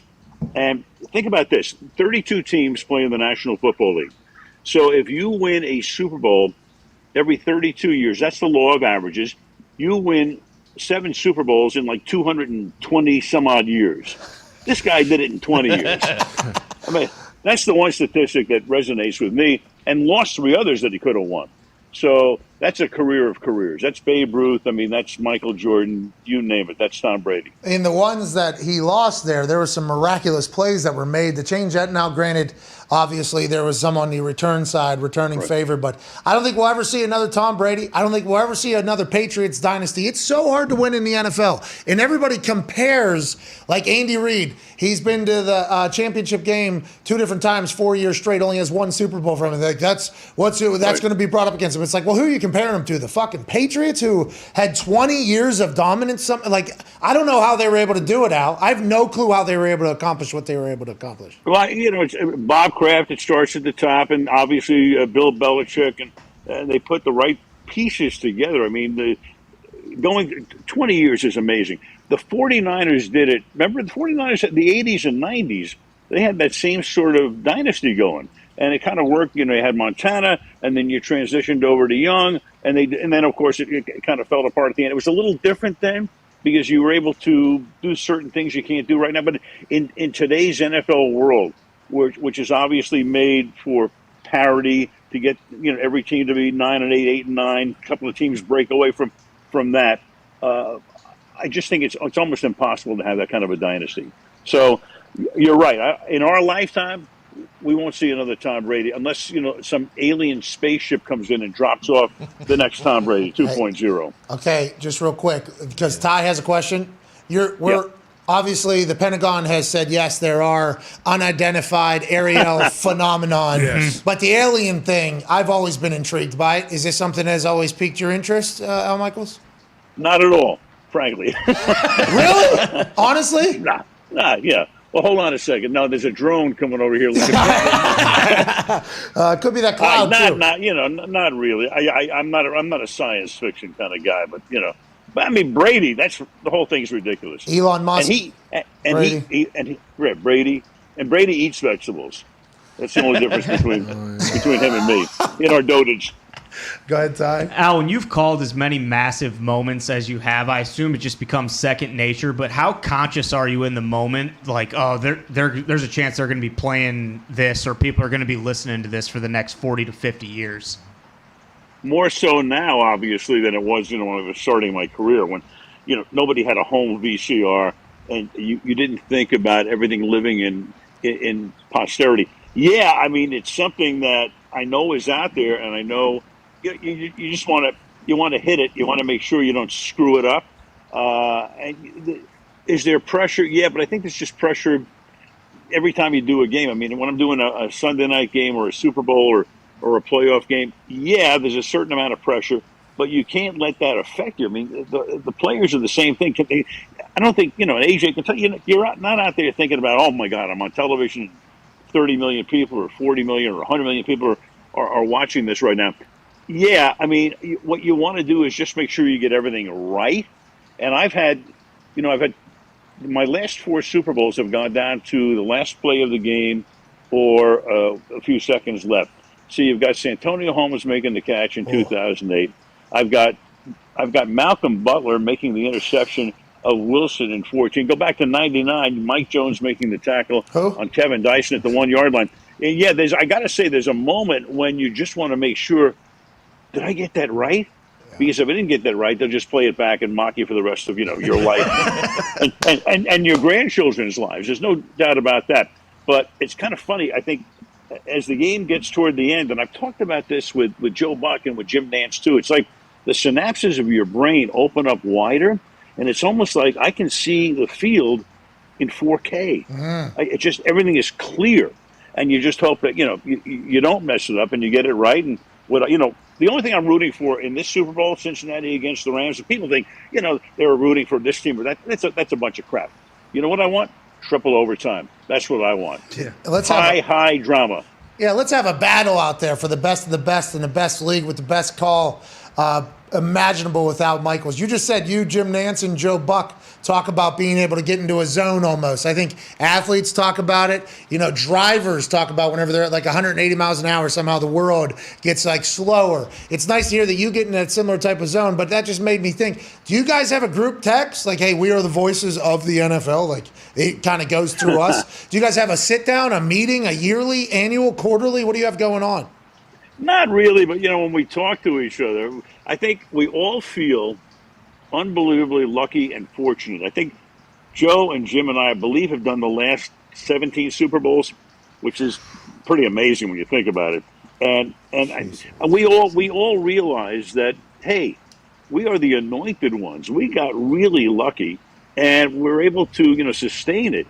So I mean, there's the sense of just good fortune, really, more than anything else. No, we don't sit there and go, wow, we're the best and all that. No, we don't do that. It's like, you know what? We've got rabbit's feet dangling from our pockets. Let's enjoy it. We enjoy you every single time. Hey, if McPherson breaks Vinatieri's record there, I don't know if that's been on your radar yet, for most field goals in a postseason, a single postseason. I think he needs 2 to tie, 3 to break it, I believe. If he gets 3, because he's 12 for 12 thus far. I mean, this dude is unbelievable. You got some good specialists in this game, Al. I just want to let you know that. And this kid, this rookie, is next level when it comes to confidence, swing, and everything. He's unbelievable, Al. Oh, well, how about, what he said going out there to kick the field goal to put him into the AFC Championship game? Wow, I mean, that's great. It's amazing, these young guys. That's so different, I think, than years ago. They embrace the moment. It's like with Burrow. Nothing seems too big for him. Same thing with McPherson. Nothing seems too big for him. I don't know, these kids grow up, and maybe it's just watching television and watching the way confident athletes, go about their business. Maybe they take a page out of that book. Well, and also maybe they think this would be great content. Yeah. Hey, all right, so this is a good kick here. This is good content. I tell old buddy, we're going to the AFC Championship. Then I'm going to go knock home a 52-yarder to go through, and I'm going to look away before that thing even goes through, like he walks off a putt. It's unbelievable. I can't wait to hear you next Sunday. Thank you for making time to join us, and enjoy the rest of your afternoon, boss. I'm coming on after the Super Bowl. Oh. Hey, put me on with Aaron one day. I've always loved our meetings with Aaron too. So maybe you and Aaron, maybe just you and Aaron come on the show, and then me and AJ just kind of drift away and hear a conversation between absolute goats. You and Aaron. Ooh. I'm signing the contract right now. Here, you got options. Don't sign anything yet. I will put an offer in front of you and then use that against everybody else. And you got it. Yeah, you got it. You're the man, ladies and gentlemen. Al Michaels. Thank you. Yeah! He's a weapon, dude. Yeah. He's unreal how he's still able to be like the best. Well, and then he's moving his camera to himself. Is that him? I'm wondering who's doing that. No, it's like one of those. It follows him. It's a tracker. Yeah, It's it's brilliant. actually pretty cool. Unreal. Is that just on FaceTime or is that cinematic? What It's is for it? his phone. Yeah, it just follows. It's like a camera, His phone's and then it probably on the connects to gimbal. it. Yeah. Oh, it's on a gimbal that follows him? Yeah. Brilliant. Oh, wow. See, that's Al Michaels. Yeah, bingo. Let's get to a break. 35 minutes, an hour or two here. There's a lot to talk about. AJ Brian Flores has filed a class action lawsuit against the NFL in its hiring processes and also alludes to Stephen Ross offering him $100,000 to lose games in the NFL. That's not great for anybody, anything. Excited to see how that pans out. We got to talk about that. The Commanders need a little bit more chitter chatter. Hell yeah. Maybe look ahead to the Super Bowl. Maybe some reaction to what Al Michaels just Awesome said. chant they had though. The one we played here? Yeah. Very, very good. Yeah. Some good free pub for farmers. Commanders. Bum, bum, bum, bum, bum, bum, bum. Sounds good. Every time They you were hear- into it. It's about to We- catch on. We are Commanders. Bum, bada, bum, bum, bum, bum, bum. I can see the entire stadium doing that. Oh yeah, for sure. Think about how easy commies just fits into every single chant. You know? It does. I mean, if it doesn't happen naturally, you're going to push it through to where it does. No, I'm done with it. I'm out of it. This is not just me. This is the internet. I mean, this is just what happens. This is just what happens when you name something that starts with COMM and it's a team name. And it's in sports where everybody adds an E on the end of everything. Anyways, hey, Getty! Hey, Bessie! Hey, Bessie! Can't say Commander's E. No. Fazolinis. Fazolinis. That's not in the sports world, but that is in the Italian world. What do we do? But yeah, you're right. It's hard not to just be like, oh, the commies. Commies. If they lose the first game next year, everyone's going to be chanting commies in the crowd anyway. Nothing you can do about. I mean, hey, you don't want people chanting commies. You better go 17-0 next year. There's a chance. How about Al Michaels, by the way? The NFL is looking for parity, 8-9, 9-8. He had already made the adjustment to 17 games just one season in. Didn't even make. That guy is still. Oh, yeah. Sharp as a tack. Boom, boom, boom. How you doing? Keep it moving. We're back in 4 minutes with some phone calls on the 5 Energy phone line, 1-833-4-McAfee. Can't wait to chat with you. And also everything else going on in the world, we'll see you in 4.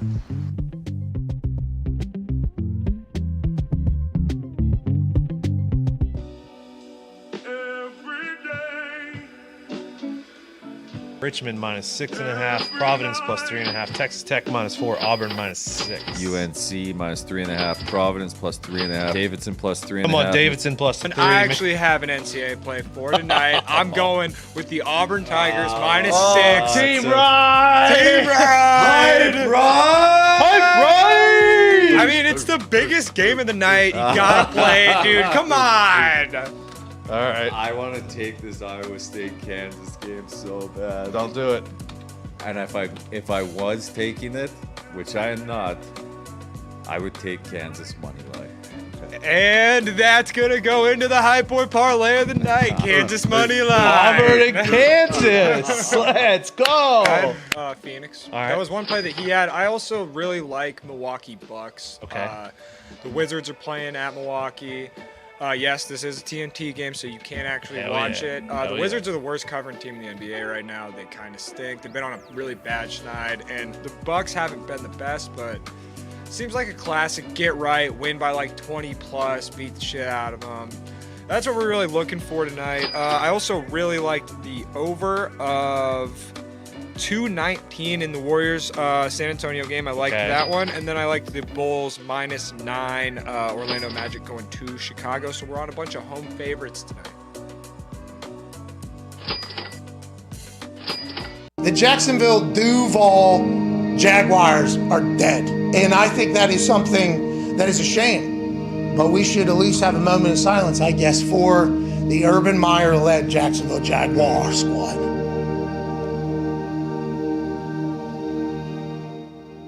He chose one time not to fly back home with the team after a loss. Said, I gotta see the grand babies. That's right. The only babies he saw were those young ladies at the shop house that week. Couple fingers. Devil. He had to answer a lot of questions about that, but then he got back on track and started coaching football. Oh, yeah. Forget about the fingers. And they won. They won a game in London. How'd they win? It's because they forgot about the fingers. That's right. And then they came back to America. And they lose. And they lose. And they lose. they lose. And anonymous sources say this guy fucking stinks. He's laughed out of meeting rooms. Everybody wants to smack him in the mouth. Attitude reflect leadership, Captain. Have a little mirror therapy, pal. A little bit. You stink. You guys ever get yourself one of these? I didn't think so, you losers. Hey, this one from high school, this one from college, and this one right here, middle fingers open for the NFL. If any of you would stop fucking me over. Goddamn right. That's what we're trying to get. Hey, you, defensive coordinator. What's that? You got any of these? No, I don't. I don't, Coach. That's why I thought you're a fucking loser. I'm sorry, Coach. You need to stop by the job. Anyways, they're dead.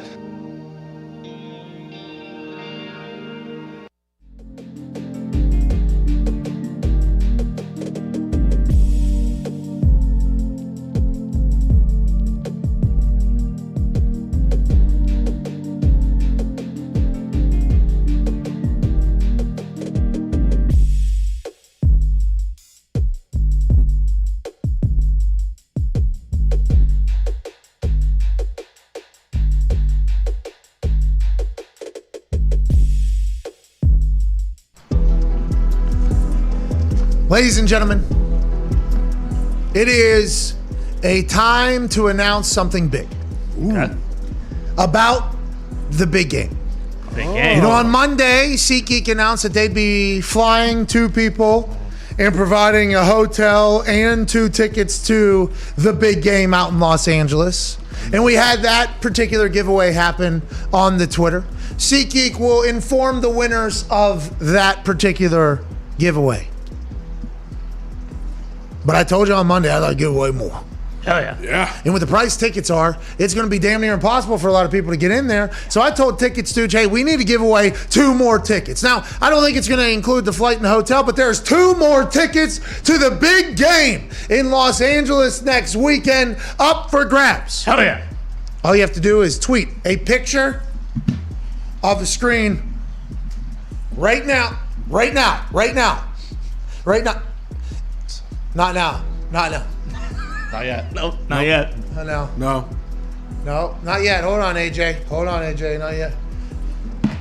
Not yet. I'm sure AJ. they're waiting. Huh? Not yet. Not yet. I'm sure they're waiting. Don't take the photo yet. No. Don't Not yet. take the photo yet. Not yet. Wait a second. Hold. There's a chance you could win 2 big game tickets. Oh, no. To All Los you Angeles. gotta do is just all you gotta do is tweet a photo. All you gotta do is tweet a photo Should have known. of the screen. Oh. That's $1 million. Look at that rinky dink second one you have. Rinky dinks. Whoa. That's $1 million. Oh, you got a problem with that? What? You hate America now, buddy? United States champion? What? Go ahead and take a photo right. Oh my God. Heavy. Right now.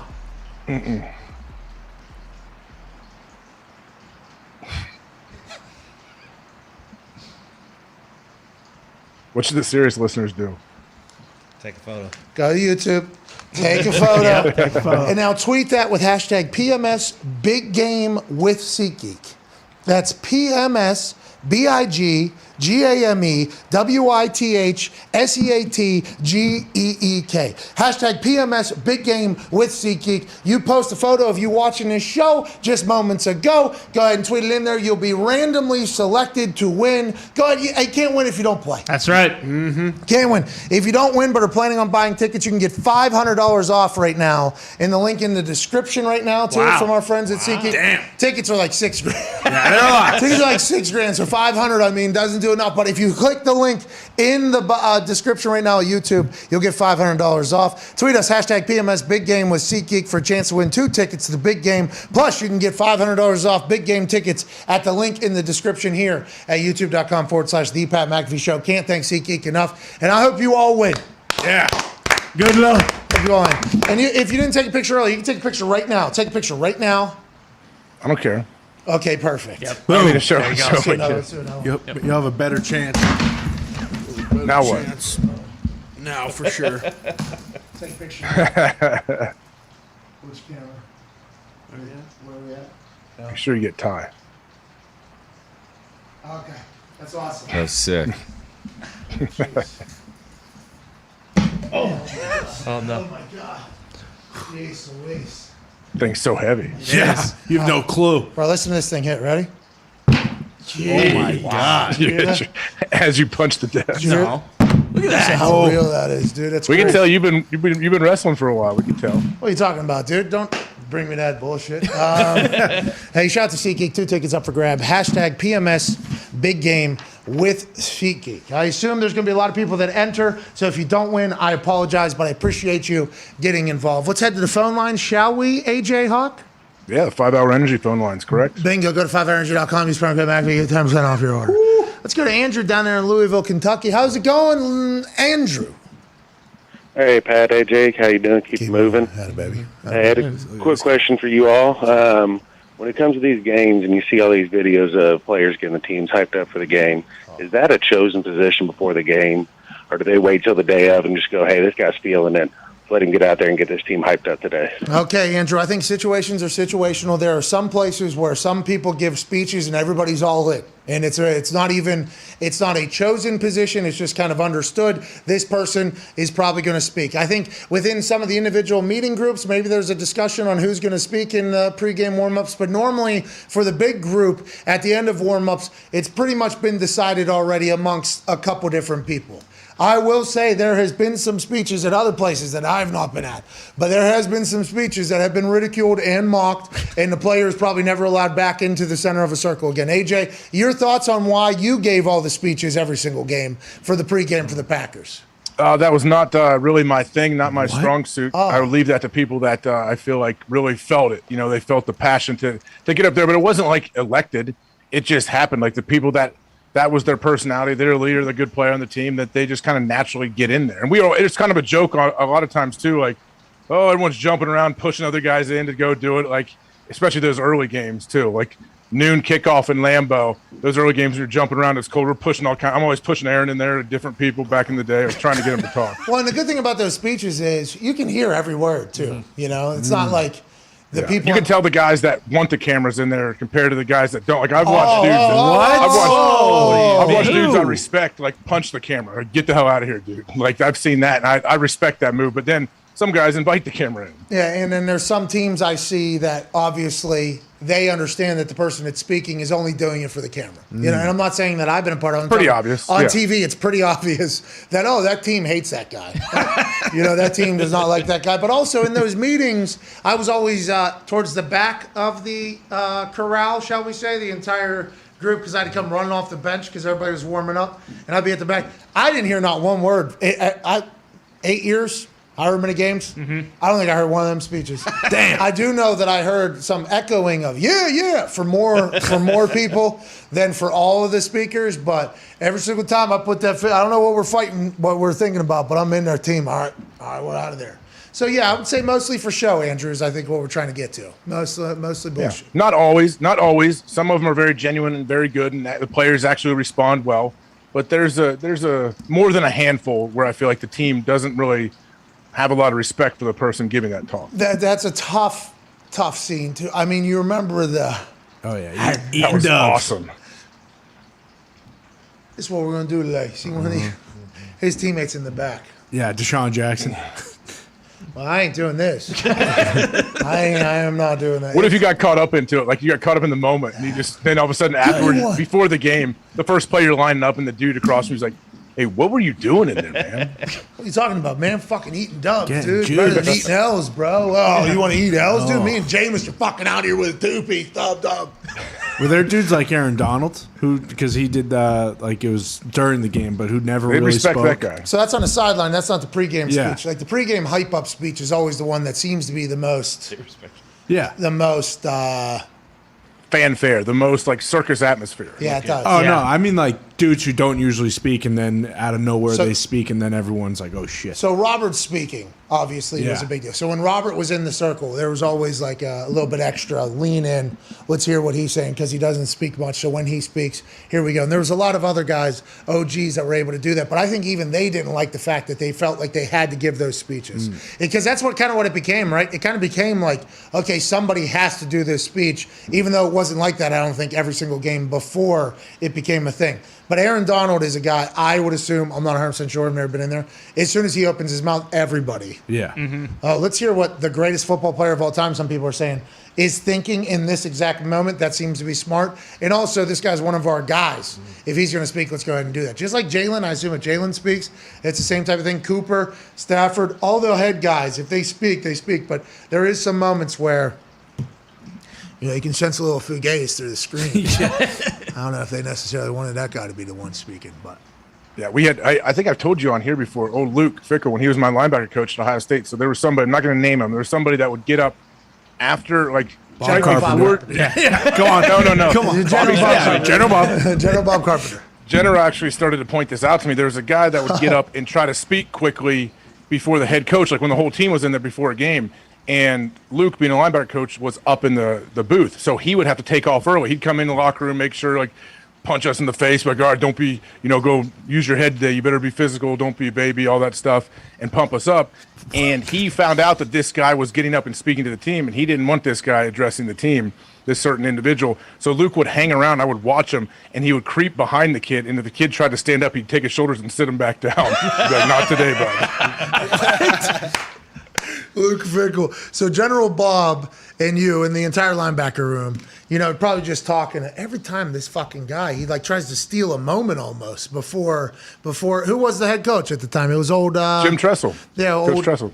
This was like right before Coach Tressel would come. Right before he would come in to address the team. So there's like a weird little 30-second lag time. This guy's stealing the pop. He's stealing the pop. pop. Up and Luke's like, this is not happening. I love that Luke Fickle was like, I'll make up the speed up there after I tell this kid to shut the fuck up. He's stealing a pop, stealing a moment there. Did that person go on to do anything important in their life? Success? Yeah, successful, good dude. Yeah. Not a good dude.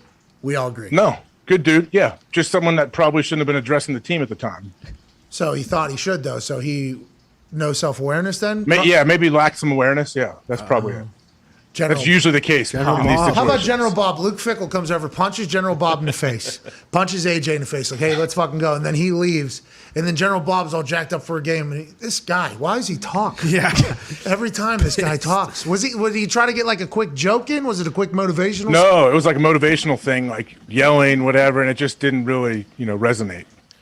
Oh. Let's bring that linebacker photo back up from that room, that class there. Schlegs? No, I'm joking. We didn't say he was a linebacker. Was it like a little game you guys would have then? You and Bob would be like smacking each other, waiting for Fickle to fucking smack this guy's shoulder pads and keep him down? Did you guys feel like you helped the team by letting Luke Fickle know about this? So I think Luke found out on his own. I think he found out he was upset. Was not made aware of this. He found out like through other people talking. I love Luke Fickle. He's staying at Cincinnati, huh?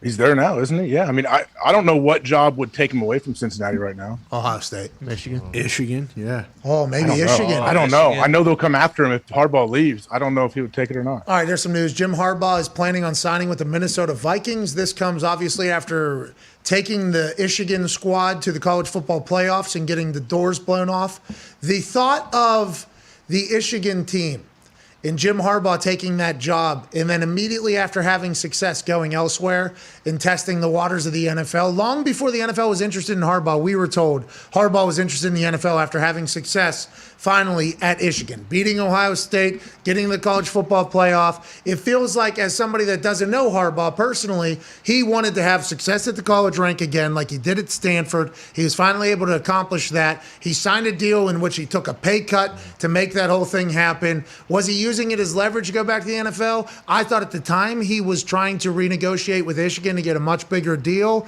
but it feels like now at this point, he just wanted to have success again and couldn't take being a loser coach at Michigan and not being able to win as a Michigan man for Michigan. Now he goes to Minnesota, and act 2 in the NFL head coaching career for Harbaugh. He was successful in his first one. I don't know how this will go. Maybe the game has changed, but I think he's pumped to get back into the NFL.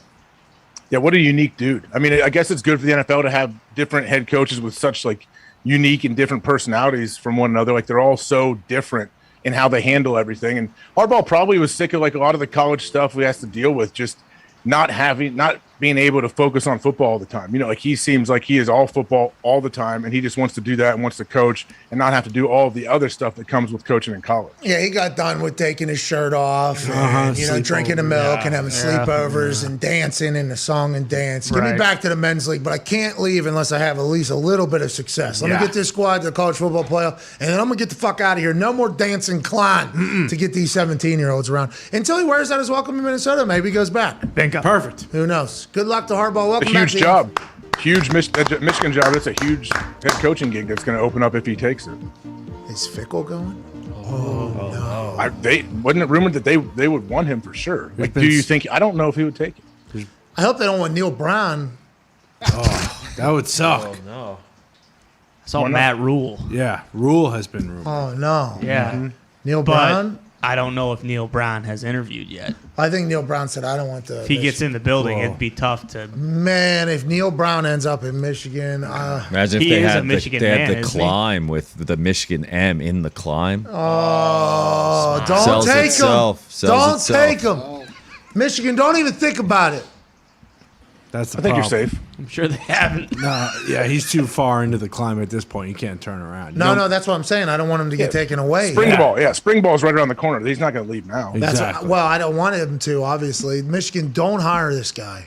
All right? He's at West Virginia now. Year 6. Things are getting better. That's right. Trust the climb. We're becoming alpinists now. We're at the very top. That's right. Well, hopefully not the alpinists, but hopefully more like Honnold. No, we're alpinists now. We're not the alpinists. We are just alpinists in general. In the snow. Yeah, we're not Sebastian Leclerc. Oh, yeah. They're Leclerc, Alexander Leclerc. Rest in peace. He's a Rest legend. in peace, yeah. Unbelievable documentary. I have a pretty good hit rate whenever I say, hey, you should check out this doc on this show. Did you check out the Sean Payton doc on Netflix? I haven't seen the Sean Payton documentary. What? Is that a doc? I didn't know that's a doc. Yeah. I've seen the first 5 minutes of it. I saw they went through the game in which we lost Super Bowl. Wait, is this a series or is it a movie? It's a documentary. Is it a docu-series? No, Yeah, I think so. I think it is a docuseries. No, documentary. It's just one? Just one, yeah. Oh, I thought it was episodic. No. Yeah, no, I was surprised as well. How'd it go, Connor? How was it? Documentary. It was very, very good. How long was it? An hour and 38 minutes on the dot. So I saw the first 5. I need an hour. I mean, how would you ever get an accurate opinion on anything from here? What are you talking about? Connor said it's very, very good. I'm trying to figure it out still. What are you talking about? Just because you're a hater doesn't mean that we all are. Because I'm a hater. Okay, you believe Connor, so now you're going to go watch the rest of the movie? Me? It's a documentary. I saw the first Don't say me. Don't do that. What? Me? When you try to buy time. You don't need to do that. I already seen the first 5 minutes, dude. I didn't get a chance to watch the Kevin rest James, Paul Blart while he's not coaching. Whoa. Come on, dude. Adam Sandler's wife's in it. And nephew. Anyways, just It's everybody fun needs- for the whole family. It's a documentary about Sean Payton's year when he wasn't a head coach in the NFL because he was kicked out due to the whole Ponygate. Yes. I seen him, man. He was giving that speech and then puke happened, right? Oh, yeah. They I gave saw those that part. Is protein Greg balls. Williams in it? I don't think GREG's in it. They talk about him. Oh, they should have was got that year, him. right? Yeah, it was Oh, after yeah. that year. Mm-hmm. It starts from the Super Bowl. All right, hour 3's on the other side. I gotta go to the bathroom. Will Compton will be joining us. Oh, boy. What time? I think in like 6 minutes or so. My episode of Bussin' with the Boys came out today. I heard. There was an entire conversation about when they were going to release the video podcast. Yeah. They were going to release it, I think, at 1 o'clock Eastern, which would be right in the middle of the show. And I thought that was an interesting decision. Obviously, he has now backed off of that. They're going afterwards. But, hey, it's going to do well. That's a great operation down there, the Bussin' with the Boys operation. I'm a big fan of it after visiting. And, AJ, we got to get down there together. Yeah, I know. I love Will. He's awesome. The boy. He's joining us in 6 minutes. We'll be back in about 3 minutes. I got to run to the bathroom. We'll see you then.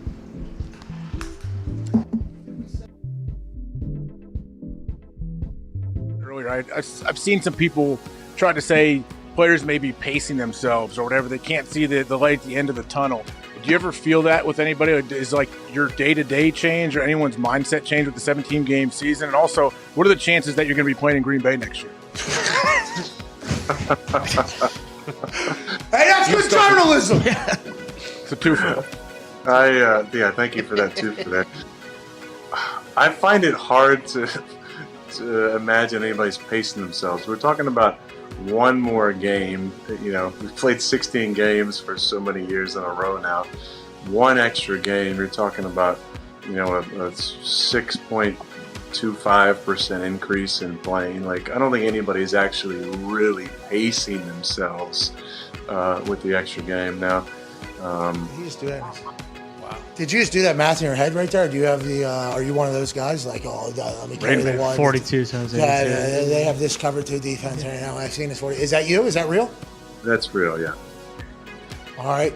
So, 7 times 2. I've got some good mental math tricks I can do another time. Another show. Another show. Another show. Age, no comment. Oh, shit! Hey, they're going to have to bleep me out of a lot. That's a good thing. My reaction out. I just wanted to no comment you, Age. That's fun for me. Now that you're a media person, you're a big media guy. Isn't that the first thing they tell you, though, when they sit you down your rookie year? Don't say no comment. That's what they told us. Yeah, I wasn't part of that conversation. But you are a rebel, though, so you can say it. A maverick.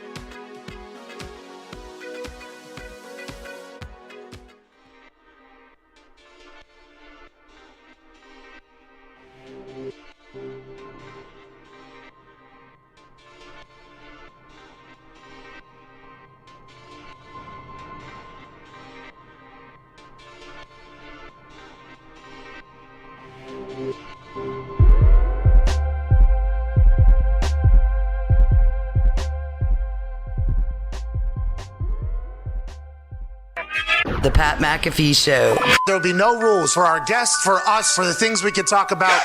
Speaking his mind. I've never had a problem expressing my opinions or my thoughts or anything like that. While being relatable. I haven't had that manufactured fake-ass celebrity that a lot of people have whenever they go on those big networks. I've had a chance to really build my crew, build my following, build my audience. And ridiculous. What am I supposed to do? So I'm supposed to look at something that I can definitely afford and say, nah. Is that what I'm supposed to do? The Pat McAfee Show starts in 3, 2, 1. Welcome back to that show, hour 3 on this 2/2/22 Wednesday. Shall commence immediately following this beat drop from Twine. There it is. Now we go. To my left, your right, AJ Hawk. He's a Super Bowl champion, a college football national champion, a Ryder Cup champion, and a COVID survivor. AJ, you got any long COVID happening over there? Still coughing up the stuff or whatever? No, I have felt pretty good. So luckily that has not hit me. Not yet. It doesn't come back, does it?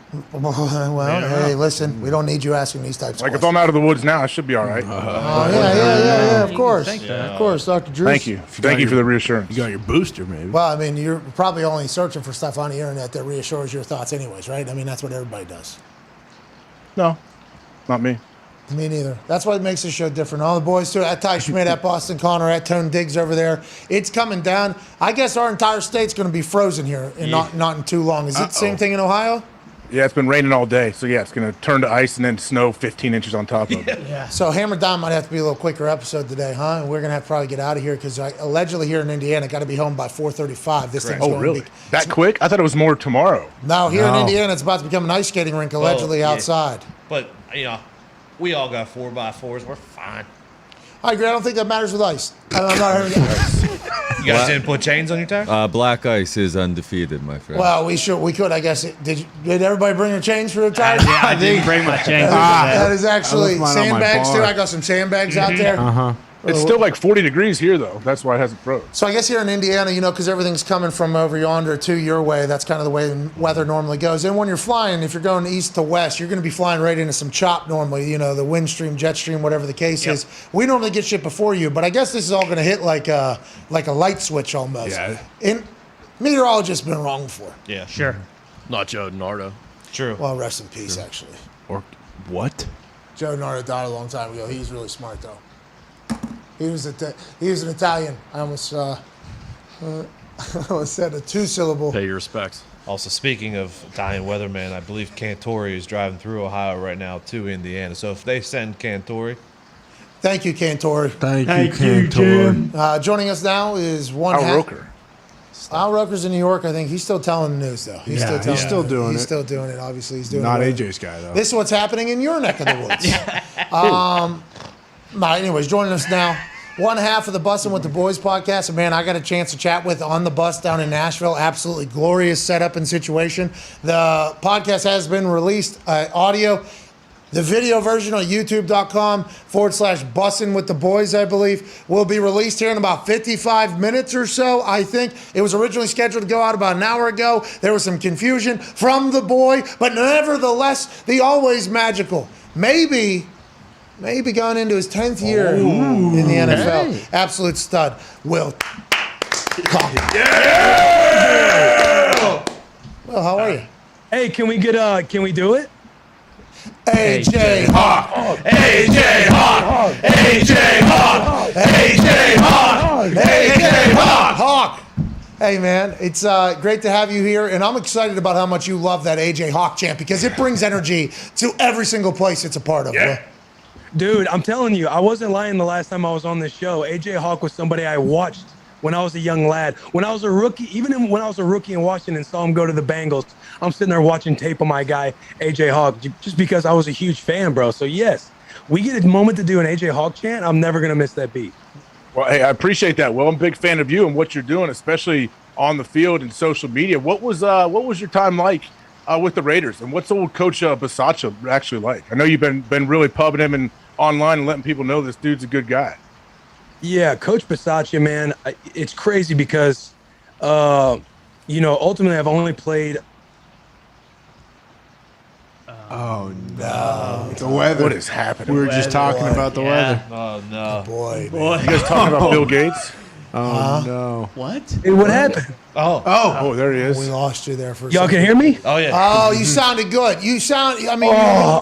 Come on. No, good. JP, come on now. Keep that Wi-Fi out. It's not his fault. It's not This is our moment. This is our moment.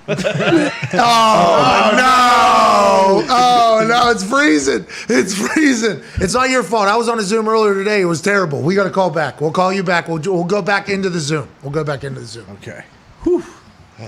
Man, what the fuck, dude? It's that 5G thing? Yeah, it's 5G. I mean, you can hear it, pouring down. Yeah, but how come we got this guy? He's got the worst internet on earth. Well, Might be the Zoom thing. It could be Zoom. Could be the entire platform of Zoom. Yeah, Zoom Could be, does but stink. I am on Zoom right now. What? What are you talking about? Yeah. Every day? That's why you're behind, huh? I don't know. I've been wondering. I didn't want to point it out. I thought maybe it was just FaceTime fuckery, but you have been. Your words have been about 3 seconds behind your face. Yeah, well, I got a new computer, and the new computer wants me to update it to the old thing. So I thought it was I'm not doing that. I will not update it. I'm telling you, if you actually stare at the lips and then you listen to the words, it's behind. You're in a foreign language film with us right now, dude. Hey, I'm sorry. You want me to drop off? I can drop off if you need me. Well, you want to quit? What's Wow, this guy now doing? he wants to quit. I'm not quitting. I'm quit? saying if you can't focus, if you can't deal with me, you claim I have a 3-second delay, then I'll have to get out of here. Can you go 1 to 10, please, so we can get a test on the sound? Now I can't hear Can him. you give us a count to 10, please? I mean, you guys just try. Like, that's the thing. I won't be bullied by you, but you bully other people, callers, guests. You'll bully them. This is just what you do. I get it. It's not matched up. I know. Yeah, Now I his have facial no reactions are idea. behind I don't know it, if that too. was just a test call you were trying to do there. Those fictitious statements you were making right there, but it is not matched up. Hopefully, our guest who is back. Okay. And it's not his fault. It might be Zoom's fault. Yeah. Obviously, the production down there is incredible. We had this similar mistake earlier when I was on with Dan Dockich live via Zoom. So this is not anybody in the boys in the back. Ladies and gentlemen, Will Compton. Yeah! What's up, dude? Hey, what's up, boys? Should we do it again?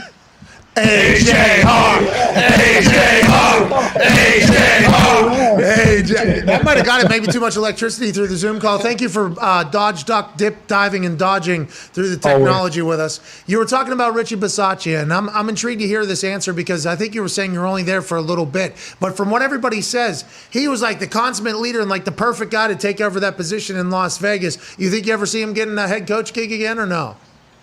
I do. I know he's down interviewing with Jacksonville at the moment. And dude, the fact that he took over this team with everything that happened this year throughout the Raiders organization was... It got worse. Coming out. No. D-Buck got canceled earlier. Yeah, man. D-Buck got going on glitched. here? Is it our show? I don't think so. FaceTime me. FaceTime me. Should we do a show in the metaverse? We'll FaceTime you. We'll FaceTime you. We'll FaceTime you. Metaverse. Metaverse is actually. Are they forcing us to switch over? Did someone say? Do you need Will's number back there? Yeah. I'll send Just say over. it. Just say it on the. All right. I did that before early in my broadcasting career. That was a problem. That wasn't good. Hey, give him a call. 317. Just to make sure. Hey, is that like a warehouse they have down there? Yeah. I think so. That'd be the best way to describe it. For sure. It's a massive space. It's very, very looks nice. like it. I loved it. They have like an unplugged segment set up too, where like local performers come and perform. The bus, there's there's offices in the back. It's very, very nice. Ladies and gentlemen, joining us now, one half of the Bussin' with the Boys podcast, an absolute electric factory on the microphone and on the football field. Could be going into his 10th year in the NFL, live from the bus. Ladies and gentlemen, Will Compton! Yeah! AJ Hawk! AJ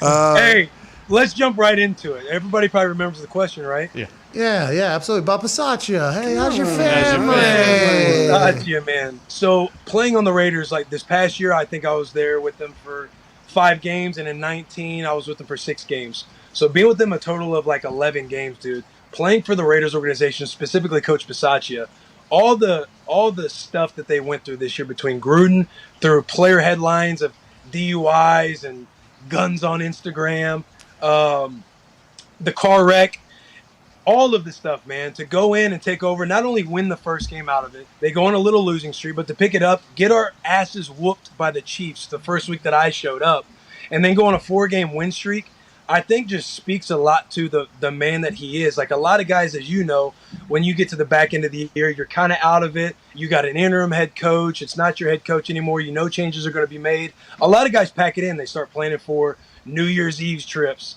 They start planning for vacation after the season's over. And guys were just dialed in and rallied around Bisaccia. We were going into that Chargers game, and not only did the boys want to win for obviously ourselves, each other, the boys, but also guys wanted to win for Coach Bisaccia because they wanted to give him a real opportunity at the head coaching job the next year. And that's real shit, dude. Like, why does that happen, Will? What, you've been around a couple different franchises now. Obviously, Tennessee, Washington, Las Vegas. You've been around. Why do you think some places just have success and some don't late, you think? You know, Alec Engel came on the pod and said it recently. He does a really good job not only coaching the player, but he coaches coaching the player, but he coaches the human. Oh, okay. He dives into who you are, so he'll rip your ass, bro. And I'm telling you, AJ, as a special teams guy, like, he's not the dude you want to be on his bad side in a special teams meeting. He'll look at something, hey, Comp, you like your punch set here? Like, put that on your fucking radio show. And, you know, he'll laugh, like, well, he'll bust balls. Like, he keeps it real with you. If you're bad on kickoff return, kickoff, lane distribution, any of it, he's coaching you hard as hell, man. But the moment you're outside of the meeting, you're in the cafeteria, you're walking in the locker rooms, he's hitting you on your chest because he'll tell you he wants to feel your heartbeat. He wants to know you as a human being. He asks you about your family. And when, not to bring the mood down at all, but when my mother passed in December recently, and we were in Cleveland, it was the night before the Cleveland game. We were in the hotel room out in Cleveland. My mom had passed. I'd hit up Bisaccia immediately. What room number are you in? He comes to my room, and the man just holds me. And he's like one of those dudes who doesn't care about anything. You come first as a human being. And I think that's what speaks to why people see him so highly and hold him in such high regard, because he's a true ass dude who keeps it real with you. Rest in peace, your mom, by the way, man. Absolute. Yeah, that's very difficult. The mental toughness going through that entire thing while also playing football. And I'm happy to hear that Bisaccia was a guy that came through for you in that moment. You'll remember it forever. But rest in peace to your badass mom, man, just before we go on any further. Go ahead, AJ. Well, that's awesome to hear about what Bisaccia instantly wanting to come to your room. I think there's a lot of coaches that wouldn't be their first thought. They would still be worried about the game coming the next day. So I think that story alone tells like all we need to hear about Bisaccia. But compare that to Rabes. I know Rabes cares about the person. He's not scared to get on you, no question about it. He in Tennessee, and also how their season ended. Like, what was it like playing for Rabes? You have such a good relationship with him too, it seems like. And is he similar to Bisaccia at all? They have similarities. They also have differences. I feel like Bisaccia is more of like, since he's a special teams guy, special teams coordinator for the majority of his career, he's somebody who gets to know all those bottom half of the roster guys. Not that Vrabel doesn't. Vrabel sat in every seat in that team meeting room. But as the head coach and the trajectory of Vrabel over his course of coaching has just been different than Bisaccia. So Bisaccia is more of like that personable guy who is really speaking to those backups, who are speaking to those special teams guys at all times. Again, not that Vrabel doesn't do that or have that capacity in them. They're just different. They've had a different journey. Yes. Vrabel, at the same time, you know, in the same breath, Vrabel was somebody who was checking on me every day about my mom's situation. Taylor was out for that game on Thursday night. He allowed Taylor to fly in and go to the funeral. They're sending flowers in Tennessee. Like, Vrabel is the same type of dude. And Pat will tell you, we were in a group chat with him last night. Yeah. Vrabel, obviously, he's a huge fan of my social media as well and busting with the boys. But he wanted to joke, and we're busting balls in the group chat. But me, Pat, and Vrabel were in a group chat last night, and it's like, you know, Vrabel's like a dude's dude, man. And he's also somebody you don't want to get your balls busted by because he's one of those alpha dogs that always needs the last word. Yeah, and by the way, that group text was awesome. I'm laying in my bed, and all of a sudden I look over at my phone, and it's Vrabel and Will Compton in a group text. And I'm like, all right, let me fucking see what this is all about. And it's Vrabel's sawing down. I mean, it was amazing. And I told him, I was like, this is ridiculous, you know, because Will pointed out the fact, like, man, shout out football. We're on a group text right now. Yeah. Never could have expected this. That is very real. And then Vrabel, as soon as that happened, started shooting him down.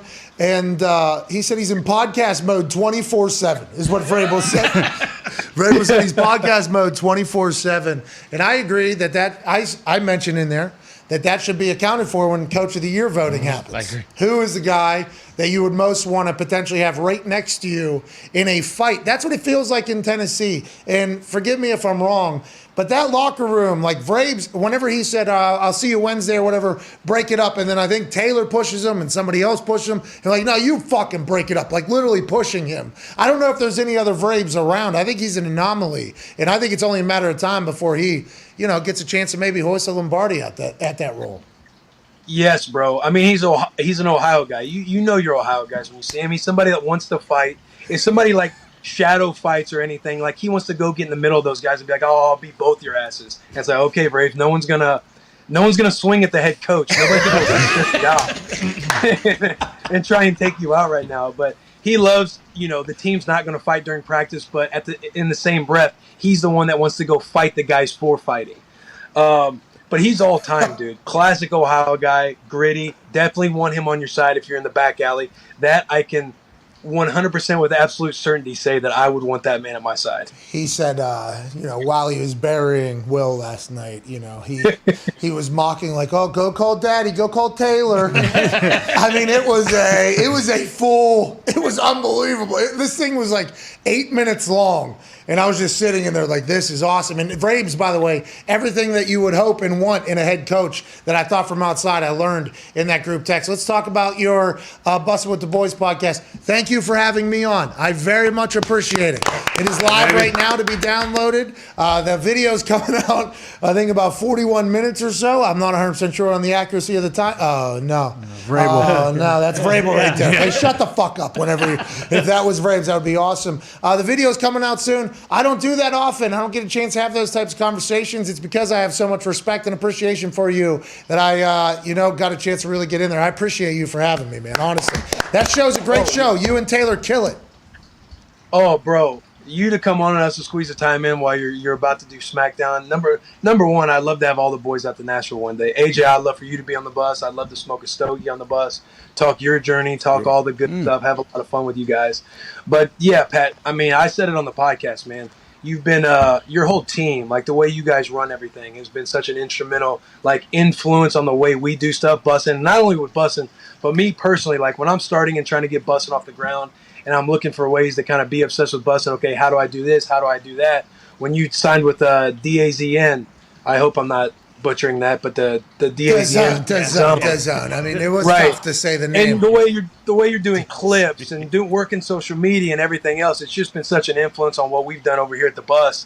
And to have you on, you're somebody who I'm sure there's probably like Aaron Rodgers, 75,000 people watching right now. But you're somebody you're somebody who is entertaining the masses on a daily basis for several hours at a time. You're talking about everybody else's headlines. You're talking about all the hot topics. You have somebody like Aaron Rodgers come on weekly. You're in the headlines now with your show. And so for you to come on and be able to talk to you and talk about your journey, and you get to talk a little bit about how this all came together and remind people how this has been such an an insane journey. I think it's been awesome, man. It's I'd love to have you on again, obviously. Well, you're the best, dude. And obviously AJ needs to get on there because I couldn't even fathom how he would. You should see him on some of these network shows. Yeah. AJ goes on some of these network shows. It's absurd. It is. It's a whole different AJ Hawk. Breaking news. Oh, man, I'll tell you what. They're going to play good sound football, but on that bus. It had such a good... AJ, you coming to smoke a cigar on the bus? You going to have a stogie with the boys? Here we go. Yeah, are you allowed to smoke on that bus? Yes, bro. Well, I guess Pat was on there. It should be. I should know it's okay. Right? We talked about that a little bit, too. Ocho Cinco lit one up when we were on the bus. So, he has his own cigar, doesn't he? He does. I know Ray Lewis does as well. Yeah, hey, man, I look forward to it. I'd love to come down. I think it's awesome what you guys are doing. You and Taylor are an awesome little mix of both of you. Your personalities, I think, match up very well. I concur completely. You guys fucking kill it. I'm a big fan. I was very lucky to be in there. I know the boys have some questions. If that's cool, Will. I don't know how long this connection's going to go. It's not your fault. It's this... Are you guys getting a bunch of shit today? We're getting like ice and like 12 inches allegedly today. Is that happening in Nashville? I'm surprised you haven't heard it, but it's raining hard as hell outside of this shit right now. Yeah, us too. We got the same type of situation. I actually looked up at your roof and I was like, oh, that's our roof as well. I assume that is not conducive to sound. Will, you ever go to Kid Rock's house? I heard he has a palatial estate out there. AJ. I haven't made it out to Kid Rock's house, dude. I met him one time. I called him Bobby, and I said, I think I quoted Joe Dirt, and he kind of just looked at me like, oh, one of these guys. And I haven't really heard from him since. Well, he could have responded to you in various amount of ways. I mean, we've seen that, obviously. Go ahead, Ty, please. Will, with doing the show now more and kind of diving into it, I don't want to say it's your full-time gig, and when you go to these teams and sometimes you get let go and then brought back, have you thought more about like how much longer you want to play in the NFL and kind of dedicate everything to busting with the boys, or like what's that process like where you just kind of always have to be ready in case you get another shot?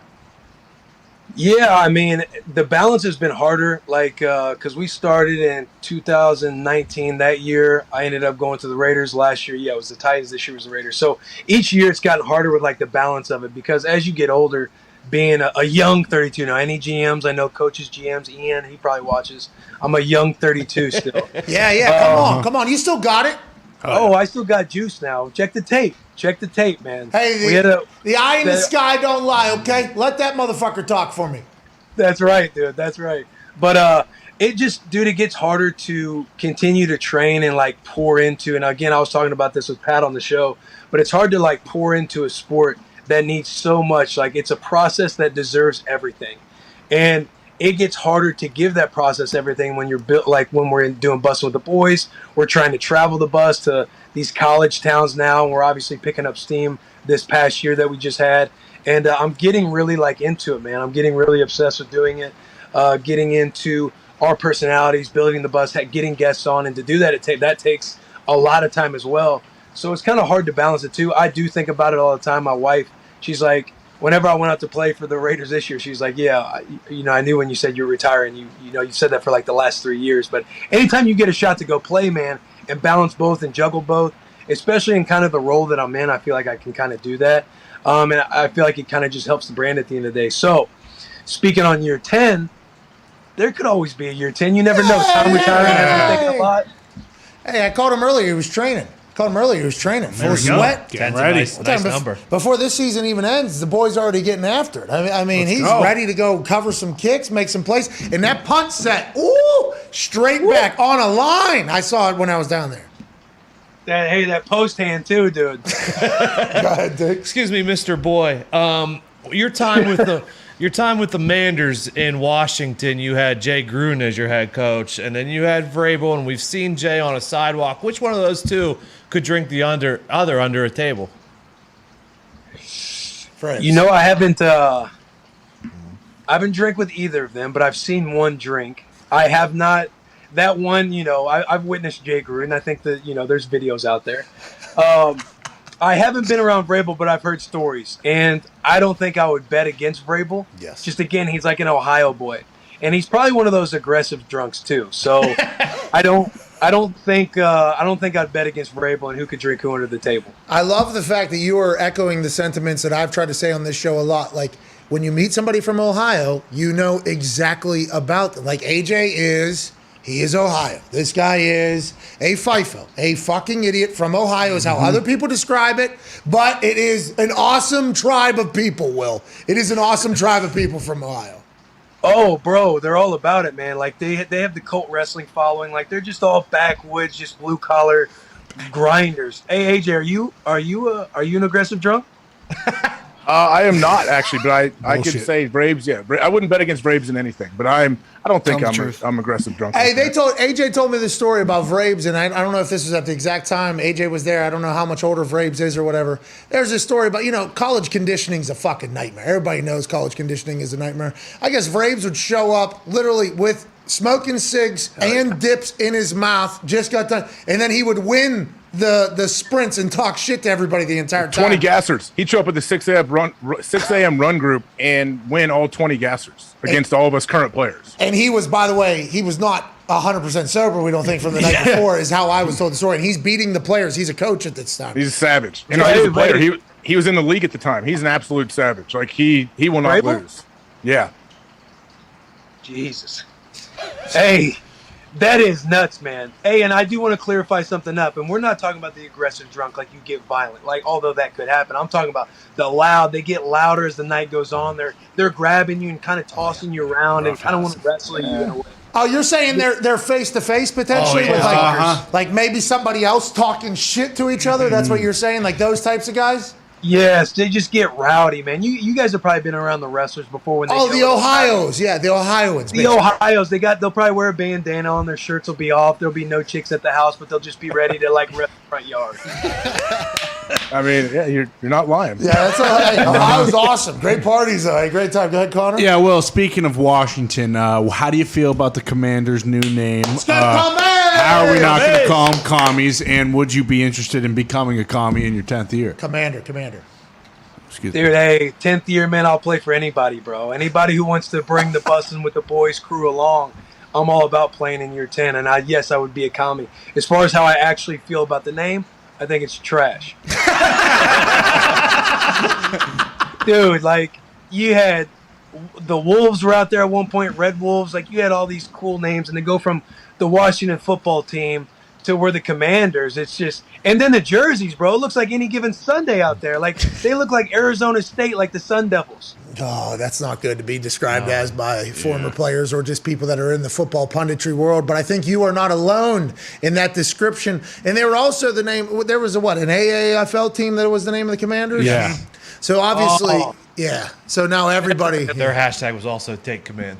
Yeah. Hey, I'm sure this will already be clipped up, and I'll be burning at the stake whenever this gets out there in front of DC. But it's not a shot at the great fans of Washington. Dude. No, they feel the same way you do. Amazing people.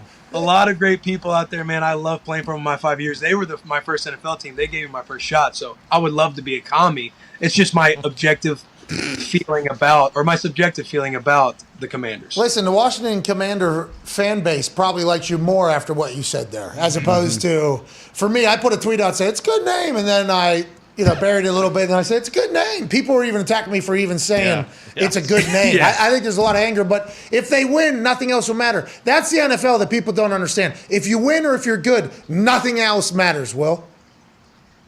I agree. Winning solves everything, dude.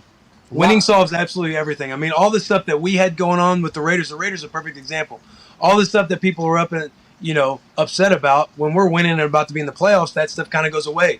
The Titans, before I even went out to before I even went out to Vegas, I'm talking with Taylor earlier in the year when they lost to the Jets. They had a bad loss to the Cardinals and everything else. It looked like, every year when you lose, dude, it feels like you're 0-17 until you win. And then those boys go 12-5, and it's like everybody forgot about the Chandler Jones and the Arizona Cardinal game and losing to the Jets and everything else. Winning solved absolutely everything. Why'd you bring that up? Why'd you bring the Chandler? We did forget about that. That was kind of a little bit of a, because I immediately thought of Taylor just being like, I don't know what the fuck happened. That was a complete thought out of my mind there. Wow, that's Hey, I can only tell my experiences, man, and those are my recent 2021 experiences. Hey, listen, you speak from your heart, your mind, your experiences. That's why Bussin' with the Boys is so good. That's why I'm so thankful I got a chance to join you on there. The video will drop in 30 minutes on YouTube. The audio version's already out. Can't wait to see you again. Hopefully you get to Indy. We get down to Nashville. You're the best, man. Boys, thanks for having me. Hey, one last time for the one time.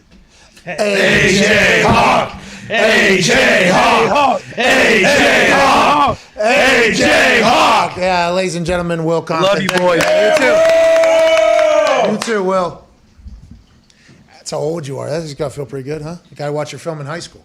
Yeah, I'm 6 years older than him. That makes sense. Yeah, he's watching your film in junior high, dude. He was like, oh, who I want to be like. Watching film in junior high. Yeah, that's why he's 10-year NFL career. Yeah. I mean, he'll get picked. Hey, why doesn't he talk to Green Bay? But hey, you guys could probably use a little special teams help. Well, I would assume it's because they're $31 million over, and the vet men and the rookie men are just like $500,000 difference. That ended up being a big problem when they raised the veteran men to whatever 800, 900,000. Then they kept the rookie men at like 300, 400,000, whatever it is, and they're like, "This is so we can guarantee the veterans make more money than the young bucks." And then guarantee that we're not going to sign any veterans. Yeah, so salary cap people and roster constructors were like, okay, we cut 2 of these vets, we save $1 million. That's 3 of these rookies. Boom, boom, boom, boom, boom. So all the veterans that were in like the bottom half of the roster who that was supposed to help them actually just completely depleted them. Just actually got them a whole new generation of special teamers come in because it's $500,000 or $400,000 cheaper. And obviously that should have been thought about whenever the decision was made, but it wasn't, because forethought is a tough thing when you're making big decisions. Like the Commies in the Commander situation. Sure, that's right. Well said. Let's get to a break. I enjoy Will a lot. He's always super positive, super upbeat. And he's all in. He's all in on what he's doing too. I think it's cool to see him hustle and what he's doing, like to try to, I mean, not even build it. Like it's already a big thing. Yeah, in this past year, a lot of momentum. It's a lot of work too. So I appreciate and respect anybody that builds anything on the internet, because it takes a lot of time invested on your phone in real life, doing things, thinking of ideas, executing, and then moving on from shit that doesn't work as well. That's all a part of it, and I'm nothing but proud of old Will Compton and Taylor taking Bussin' with the Boys to another level with that entire crew down there. Yeah. They got a good crew down there. Yeah. We got a chance to meet most of them. They're a good crew. Pumped about Yeah, who was with you? Did Zeet and Evie go with you? No, just Evie. Just Evie, okay. So it's like I don't know. Does the bus work? Does it run? I don't think so. I don't think it's supposed to. But it is It has to decorated. get towed every time it moves. Yeah, it's decorated very well. It's awesome. It looks sweet inside, yeah. It's very sweet. Just got air conditioning, I heard. They got the switcher and all the cameras. It got hot in there. I mean, we were in there for like an hour and a half. It got hot. It was in a there. long Little interview. steamy.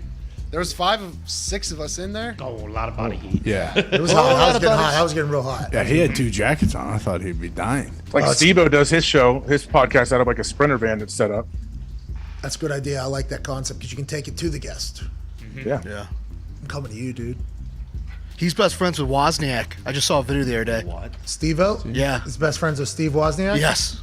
From Dance with the Stars. Did Steve-O say, really? hey, Steve, get your ass back in the fucking lab. The Yeah. newest iPhone is trash. The video I saw, he took him to the Apple store and he used his employee discount for a laptop.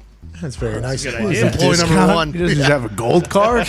Yeah, it's an ID card that says employee number 1 on it. He's just one of the people. Just a guy. But he needs to start taking a little bit more control over what's going on over there, Steve. We know you were the X's and O's guys behind the scenes. That's right. Yeah. This new phone stinks. I guess Zoom is down, by the way. Really? Yeah, Zoom's not having a good day. So I don't know how the hell. Maybe AJ's eating all the Zoom, I guess. Is this weather related, you think? Maybe the Zoom platform, maybe weather. Who knows with anything, right? We have zero answers for why anything stops working, but we just assume it'll work again at some point soon. Yeah, exactly. Hope. Like something goes down in here. It's like, Zito, there's really nothing we can do. Well, we're fucked. Yeah. Until it comes back on, we'll be good. We're back in 4 minutes, answering phone calls, wrapping up this beautiful February 2nd, 2022, the birthday of the Washington Commanders. See you in 4.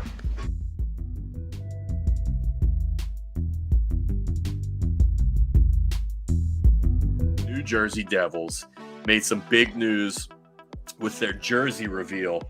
We got PK. There he is. PK. Covering our faces. It's beautiful. Old PK Sluban in the new Devils alternate jerseys that they're going to be wearing on either December 6th or December 8th, I believe. These jerseys were actually helped designed by Martin Brodeur, legendary Hall of Fame, one of the greatest goaltenders of all time to ever play.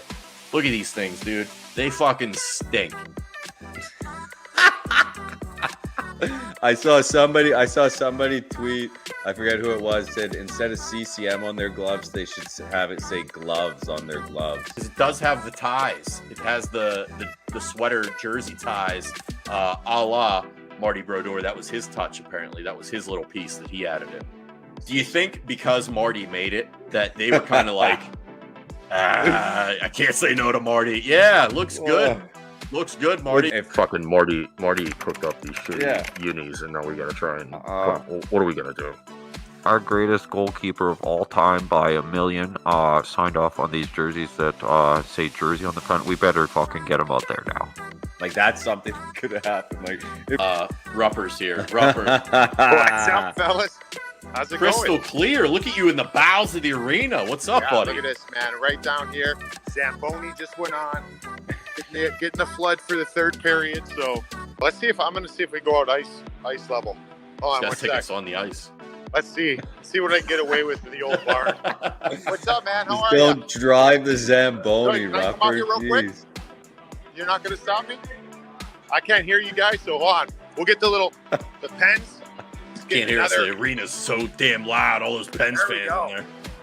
Look at this. We're going on the ice.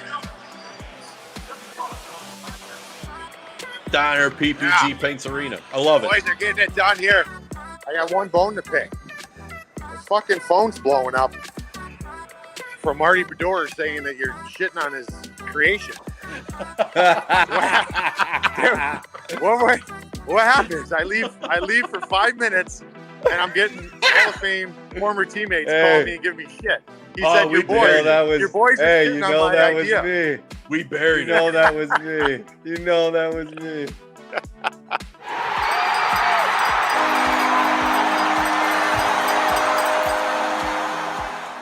Damn it! The hell are we gonna do now that football's over? This guy doesn't get it. What are you talking about? What? Are you kidding me? We got fucking Morgan State, Norfolk State on right now. Who cares about that? Let me tell you something. That we found out a long time ago, okay? Okay. You win $50 on football? Yeah. Does that make you feel good? Yeah. Okay? Yeah, that's why I'm bummed it's over. Guess what? That same $50, you can win on Morgan State versus Norfolk State. It all pays the same. What? Connor, they're right. $50 won in college basketball is the same as $50 won in pro football. We're back! Yes!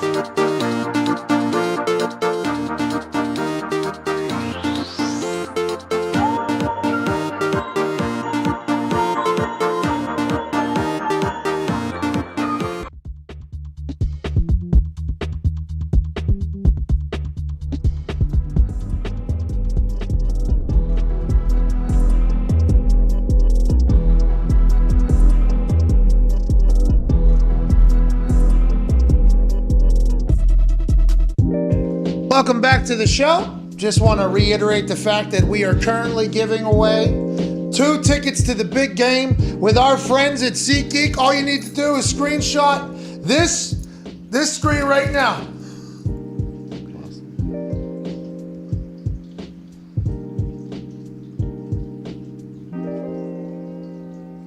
We already did this. Now tweet that with the hashtag PMS Big Game with SeatGeek, and you'll automatically be entered for the random drawing of who will get 2 tickets to the big game. You will not be getting flight or hotel, just 2 tickets into the big game in Los Angeles next Sunday. And if you don't win or you want to buy some tickets, you want to get $500 off, go to the link in the bio right now at youtube.com/The Pat McAfee Show. Yes, $500 off tickets to the big game right now with the link in the description here at youtube.com/The Pat McAfee Show. That is the show you are watching. We can't thank you enough. To my left, your right is AJ Hawk, the Talks Table at Ty Schmidt at Boston Connor, and one half of the Hammer, Dahn. Cowboys, Tone Diggs is here. Tone, you guys have been on an absolute run. What have you been picking and what should we look forward to in shortest version of Hammered Down ever today that'll come on basically immediately following this show ends because we have to beat an ice storm that's coming through town to get home. Me and Pal will probably break down college basketball, and Nick will do hockey, and Otter will do basketball, NBA. Otter? Oh, sorry. Thomas McMahon, his father, called him Otter growing up, so it's been stuck in my head for... Mitt's name is Otter? Yeah. That's awesome. He occasionally goes by Otter. Yeah. Otter is a great nickname. Yeah, I Isn't found that from Animal House? I think it is. There is an otter in Animal House. He Yeah. said, Really? "Yeah."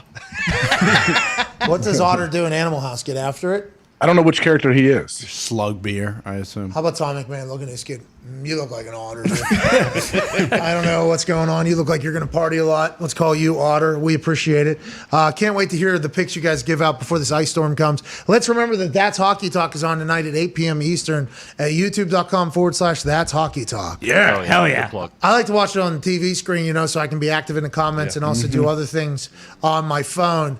But TV tonight's going to be tough to, turn off. The United States beating the shit out of Honduras. Hell yeah. They're in for it They're tonight. playing in Minnesota. What? Indoors? They played in Columbus. They play in Minnesota. I guess they think that they're better in the cold than these. Well, the Canadians Central said in American. Hamilton, hey, no big deal. We'll take we'll beat you. Who picks the site on where they get to play? That's a great question. Gumpy, you know this answer? U.S. Soccer would decide that, my friend. U.S. Soccer, I assume, not corrupt at all. So they think they're growing the game by traveling around to different. Well, the It's thing in the is, Midwest? everybody has to go play in the warm, humid when they go to El Salvador, Honduras. They think if they play in the cold, it's a home game. Hey, it's a good strategy, by the way, but I do believe a lot of our players probably enjoy it being warm. Yes. I would assume so. But hey, it's good soccer weather in Minnesota, especially with this ice storm coming through. Yeah. Let's go ahead and get that win, huh? Hey, here we go, boys. Boys. Flying around. Now, we'll be watching That's Hockey Talk, obviously, because Kipper will be joining. But let's hit the phone, shall we? Let's go to Tio in Serbia. Tio, what's going on? Ciao, Pat. Hey, Jesus Hawk, boys. Hey, Jesus. How's it going? Hey, going great, man. How are you doing? Hey, I'm great. I'm really excited to talk to you again, boys. Well, it's great to have you on. Anytime we get a call from Serbia, we're obviously excited, but you always bring the electricity. You're a great conversation every single time. We appreciate you. You're welcome anytime, my brother. What do you want to talk about? Thank you so much. Since you're so nice, I've decided to help you, the Colts, and the city of Indianapolis. Wow. So this plan is a little tricky, and it's kind of pragmatic, so I hope nobody gets offended, So you get Jim Irsay, Chris Ballard, and Frank Reich to go to Carson's church on Sunday after the service, Okay. And they sit down with Carson and his priest, put on a Bible on the table. He can put the hand on the Bible, right? And they can ask him, do you honestly believe that Jesus thinks you deserve your contract based on your performance? Wow. Holy shit! He says, no, you already have another contract, If he declines to sign the pay cut, I have a redundancy here. You can just bribe the minister, and he can send him on some missionary work with Team Tebow around Africa or something. So you get like 40 million in cap. Holy shit. He's on to something. That's airtight. That's a man with a plan. He said, and even if things don't go right, we have backup plans. Yeah. Uh-huh. Go right to the minister and ask him to do the entire thing. I mean, definitely something to think about. And I don't know if Jim Irsay and Chris Ballard have kicked the wheels on that plan yet, but I mean, what if... Bold move. It's genius. I love that he's sitting over there just thinking, they're getting it all wrong. And he comes up with a backup plan for that plan, too. I have ideas just in case it does not work. Follow on with the pastor. Hit him a little bit harder and see if he'll get in plans. Thank you, Tio. Every time he calls is good. Yeah. Every time he calls is good. Hey, Jesus. Hey, Jesus Hawk. 2 Jesus references in that one call there. That's pretty good. Hey, God bless us. God bless. Yes. And God bless Serbia, I think. Which God? Whichever one they believe in. I'm not sure what they're, We're not getting up it. to. Whichever Yeah. God is the God over there. Yes. God bless him. Novak Djokovic, I believe. Well, Djokovic is buying a medical thing to say, hey, what's going on with this whole thing? Why am I getting kicked out of tournaments that Rafael Nadal is winning his 21st major and I'm not even allowed to be on the continent? What's the deal? Then they say, well, just get the vaccine. He said, well, I'm in the best shape on earth. I don't want to do that. And they said, well, you have to if you want to play in this tournament. He said, fuck it. I'll go buy a whole goddamn medical company. Yeah. He's going to fix COVID. That's what Djokovic is doing. Yeah. He's trying to beat COVID. He's trying to racket it out. Well, someone brought up the other day, we thought Dilfer already did with his COVID spray. You brought that up. You brought that up. No, I actually didn't, I swear. Trent Dilfer, at the beginning of this entire thing, to keep his kids safe at his high school football team down there at Lipscomb Academy, the Mustangs, he said, we have this spray that just kills everything. We just spray the entire building, and then they come in, and then when they leave, we spray the entire building. And we immediately thought, like, hey, Trent, why don't we just give that to everybody? Yeah, mass produce that. Please. And then the canine dogs, obviously, it's about COVID. We didn't mass produce them either. God. Well, isn't that for like surfaces? Yeah. Well, how do you know Yeah, it's but not- it- I think there's- where's the homie live? And not just Microsoft. Well, they aerosolized it, and it was, I think, pumping through like the AC system. That Yeah, they you know had when in you go there. get your car washed and it automatically ends up coming in anyways through the air? It's kind of like a clean of the car, clean of the air. That's what happens with this spray, dude, down there at Lipscomb Academy. Let's get it everywhere.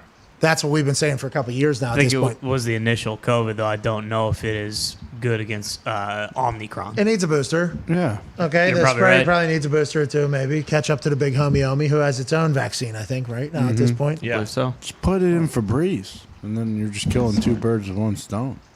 Febreze kills the odor. I don't know. Does it kill COVID? If it's in there, right? If you just inject like the Febreze can with the Dover spray or whatever It we're kills the calling smell of All right, let's go to the phones, dude. Let's go to Pedro in Florida. What's going on, Pedro? Got two things, Pat, really quick. Foxy, how dare you put your fade Foxy juju on the Bengals by saying the Bengals give you hope? You son of a bitch. You do not have the key, which is going to lead us to my second thing. Fuck We got a new nickname, Joey Two Shoes Burrow. We call him Joey Two Shoes because he's like the Ray Liotta character on Goodfellas. He's not in the family, but how's your family, Joey Two Shoes? All right, fuck you, Foxy, first Yeah, I of mean, all. I've been rooting for Stafford all season. He's in the Super Bowl. I don't think Fade Foxy is a thing. No, but you did say that the Bengals give you hope because of how terrible they were last year and the Lions were terrible. So Yeah. you almost said that the Bengals are like the Lions almost, which is what Pedro said. Don't you ever do what you just I'm in did. a weird spot because the Bengals give me hope, but also seeing Stafford go to the Super Bowl without the Lions is kind of contradicting itself. It's like, oh, we're cursed, but also the Bengals did it. We could do it. Yeah, like, oh, this guy couldn't do this at our place for 14 years, but 1 year at another place he was able to just go and win a Super Bowl. Is it us or is it him? Who knows? But then also, while the Bengals were able to do this, are they cursed? They don't have an indoor facility. I don't think they've openly fucked over any of their ex-players. That's what it all comes back to.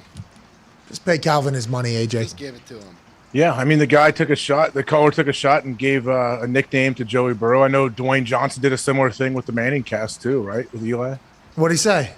HCM, human carbon monoxide, the silent killer. Know what he said about Eli? Very Yes, creative. yes, he did, What? yes. Actually, you don't remember that? You guys didn't see the Manning cast with Dwayne and the dinosaur? He was saying that everyone had nicknames, the Sheriff and then The Rock, and he was like, I'll give you one, Eli. And it was that one. HCM. His mouth is always open? Yeah. No, I think it means like silent. No, like Eli. I took it as like Eli lays back and has little funny quips throughout. Like he doesn't sit there and have to talk the whole time. It's like you're an HCM, right? Is that what you're saying? I don't know. Don't put that nickname on me. The Yeah, Rock gave it silent to Eli. killer. Yeah, silent Eli. killer. I don't want to disrespect Dwayne at all. That's Eli. Let's go to Jacoby in Texas. What's going on, Jacoby? Hey, what's up, guys? How y'all doing? Keep moving. So, I wanted to get y'all's take on Aaron Rodgers possibly getting traded to San Francisco 49ers. Jimmy G wants to go to a winning team. Aaron Rodgers wants out. What do y'all think about that trade? Okay, Jacoby, thank you for bringing us to this. We should have chatted about this long ago, but our show stinks. Jimmy G has come out and said goodbye to the Niners basically in a press conference. I saw like a 17-second brief clip where he thanked everybody and said everything. We have that clip. This is Jimmy yesterday addressing the entire Niners faithful, I believe. And yeah, I'll miss you guys. So thank you guys again. Faithful, thank you very much for everything. It's been crazy, man. Just all the comebacks at Levi's, comebacks on the road, ups and downs. It's been a hell of a ride, guys. I love you guys. So, see ya. Jimmy did one of these basically through Nice. his mouth on to the Niners. He understands that they're moving on. I guess that decision has been made by Lynch. It then has come out that Garoppolo's team and the Niners will come together to find the proper fit for a trade partner. There are a lot of teams that need quarterbacks. I mean, I don't know if everyone will fit the Jimmy Garoppolo play style, but the Garoppolo era in San Francisco has come to an end. Does that mean it's Trey Lance's time? Does that mean they're going to look for another quarterback like Aaron? What does this mean? I don't think any of us understand exactly yet. No, well, I would think if Aaron was available, they would absolutely go after him, but I just don't see the Packers trading Aaron to an NFC team if he does want to be traded.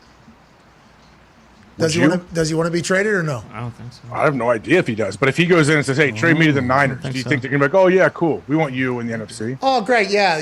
Really, there's only a couple teams now left in the NFC, and we would like you just to go build one of them up even stronger that beat us and knocked us out of the playoffs. Yeah, I don't know. think so. But going back to before this season, didn't they have an agreement that if he wanted to go, he's allowed to go wherever? Does the agreement say wherever? Does it say they can block him or they can not trade him? Well, if they can block him, then it was never an agreement, right? Because they can make they could have a list of teams they don't want to trade him to, or they could say not no NFC North or all that. I'm sure there's all kind of stipulations. Listen, 100% true. They could do that, but that is not what the sound of the deal that was made sounded like at all. Because if they could cut off trade partners, then they could control the entire thing, and Aaron has literally no say at all, right? Yeah, I guess that's in good faith, right? In good faith, force majeure. yeah. There's all those things that you can really dance around, and who's going to prove it? Well, somebody else that is going to decide whether or not you had good faith, but although they didn't know your intentions. I mean, there is so much to that. That's why whenever that announcement was made at the beginning of the season that Aaron and the Packers have come to an agreement that after this year they will reconvene and meet and decide what's best for the future. And if that's trading, okay, no problem. If it's staying there and renegotiating the contract, cool. They just kind of did it to get through the year. If they were able to just say no to a bunch of teams, that would not be that agreement. But we had never heard of that type of agreement before either, even though it sounds like Jimmy G and the Niners are kind of in that situation right now. Well, and didn't Rap Sheet tell us that ultimately the Packers still are going to have to be okay with the compensation they'd get in return, and the 49ers kind of hamstring themselves when they traded for that Lance pick because they don't have the draft capital to give so unless it's like, hey, we'll give you Jimmy G and George Kittle for Roger, like I don't know how that would happen. And also, so everything we're saying though leads to the Packers having all the control in this situation. Pretty much, yeah. They hold the contract, so ultimately they have ultimate control, right? Yeah, but we were told that's not the case. I'll be interested to see how this pans out, honestly. Like, he's not just going to jet out of town immediately after the game, right? I mean, him sticking around, people are talking like that's big news. And I guess talking about the future with the flower is a big deal because he's kind of envisioning what the future looks like. But he was going to stick around and have those meetings regardless, wasn't he? I mean, isn't that kind of a status quo for Aaron Rodgers? Everyone sticks around for exit meetings and everything. I'm sure he packed his house up a little bit, took what he needed to. But yeah, I don't know how many days he stayed. He's got a big old house out there, huh? Oh yeah. Hell yeah. Greenhouse. Yeah. Big house? Nice big house. Yeah, greenhouse in the back. Oh, what's in there? Got tomatoes in there? What? Peppers? What? Spinach? What? Mint? What? What's he got back there, dude? It was just dirt when I saw it, but he told me he has some stuff growing now. Well, you're either in the dirt or you're in the clouds. Yeah. Boom. You know? Really? Well, that's Yeah, a think about it. Five time. Oh, is that your guy? Is that our guy? 5 time. 5 time New York Oh, I Times didn't know that. bestseller. You're either dirt or clouds. Did you kill your grandma?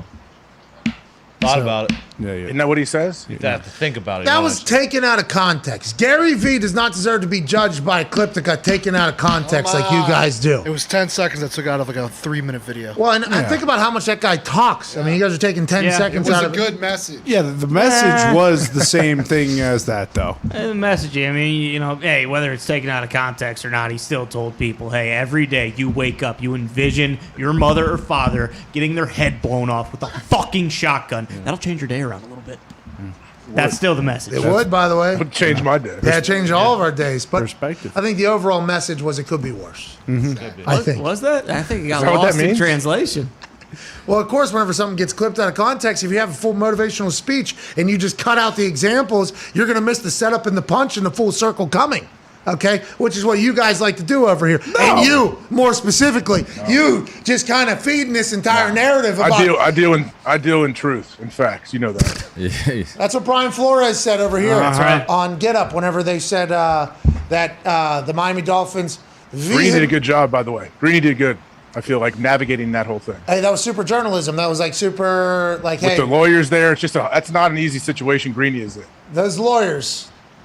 It's never a great look, I feel like. I didn't feel like, I don't know. Well, what D-Butt said earlier, I feel like kind of stuck with me too. Like anyone in a legal situation like this, you don't want to just come out and start speaking, start talking especially about when it's a class action lawsuit against the NFL. the biggest. And by the way, I have the utmost respect for Brian Flores. I think he could have spoke all by himself. There's no reason to make it appear as if he needed somebody with him. I think personally, I just don't.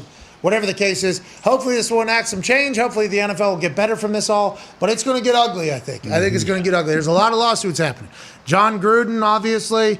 Brian Flores, two very, very, very, very, very different reasons. The $100,000 per loss thing, that's going to become an entire situation. Antonio Brown. I mean, there is a lot cooking in the NFL. Hopefully, this will all make the best league on earth even better somehow. AJ Hawk, any final words or comments to the serious listeners before Mad Dog gets on here?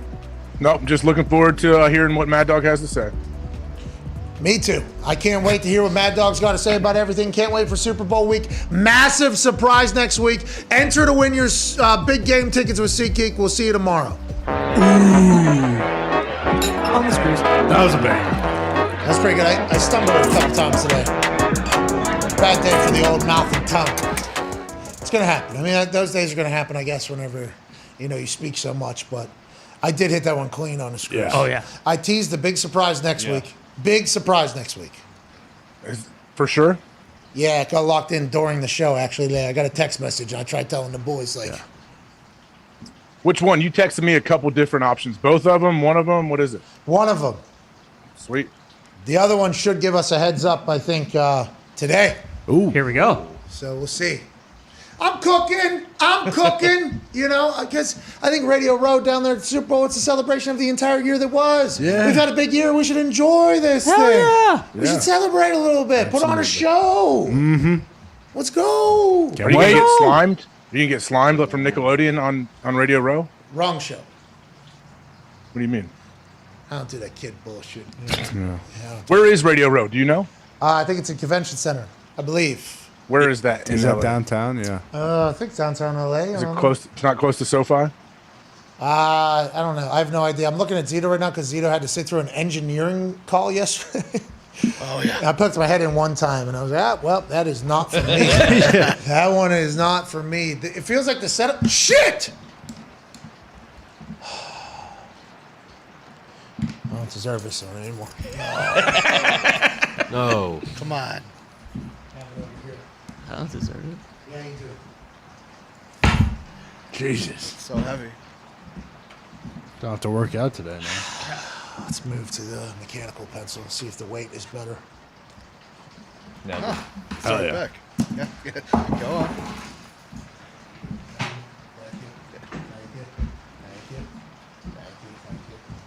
Is that how you carry heavy things? Just gonna forklift in the office. You can't bend your knees, back. man. Yeah.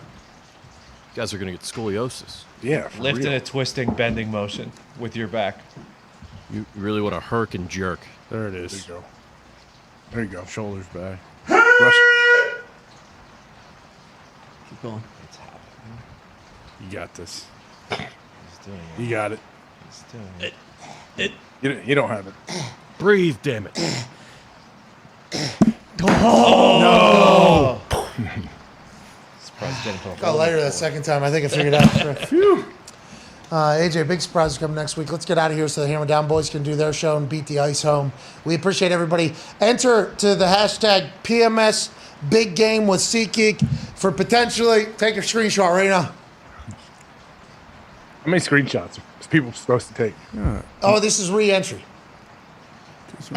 It's a re-entry. Everybody will know it's different. Go ahead and use the hashtag PMS Big Game with SeatGeek. You can potentially win 2 tickets to the big game from us and our friends at SeatGeek. And also, if you don't win or you're looking to buy some tickets to the big game, go to the link in the bio for $500 off. Wow. Damn. That's a lot of money. Jeez. It is a lot of money, but I mean, when you look at the prices of the actual tickets, 6,000 is the cheapest right now. That's a lot of money too. that's a lot of 10%. Those are a lot of money as well. So go ahead and get out there. We appreciate you all so much. Hammer Dahn will be coming in momentarily. We appreciate you. Can't wait to hear your bets, and we'll see you all tomorrow if we survive this trip home and we get back in here. You're the best. That's been the birthday of the Washington Commanders. Thank you, AJ. Thank you, Darius Butler. Thank you, Al Michaels. Thank you, Will Compton. Bussin' with the boys. I think the video is out probably now. You are the best. Bye. Cheers. See you.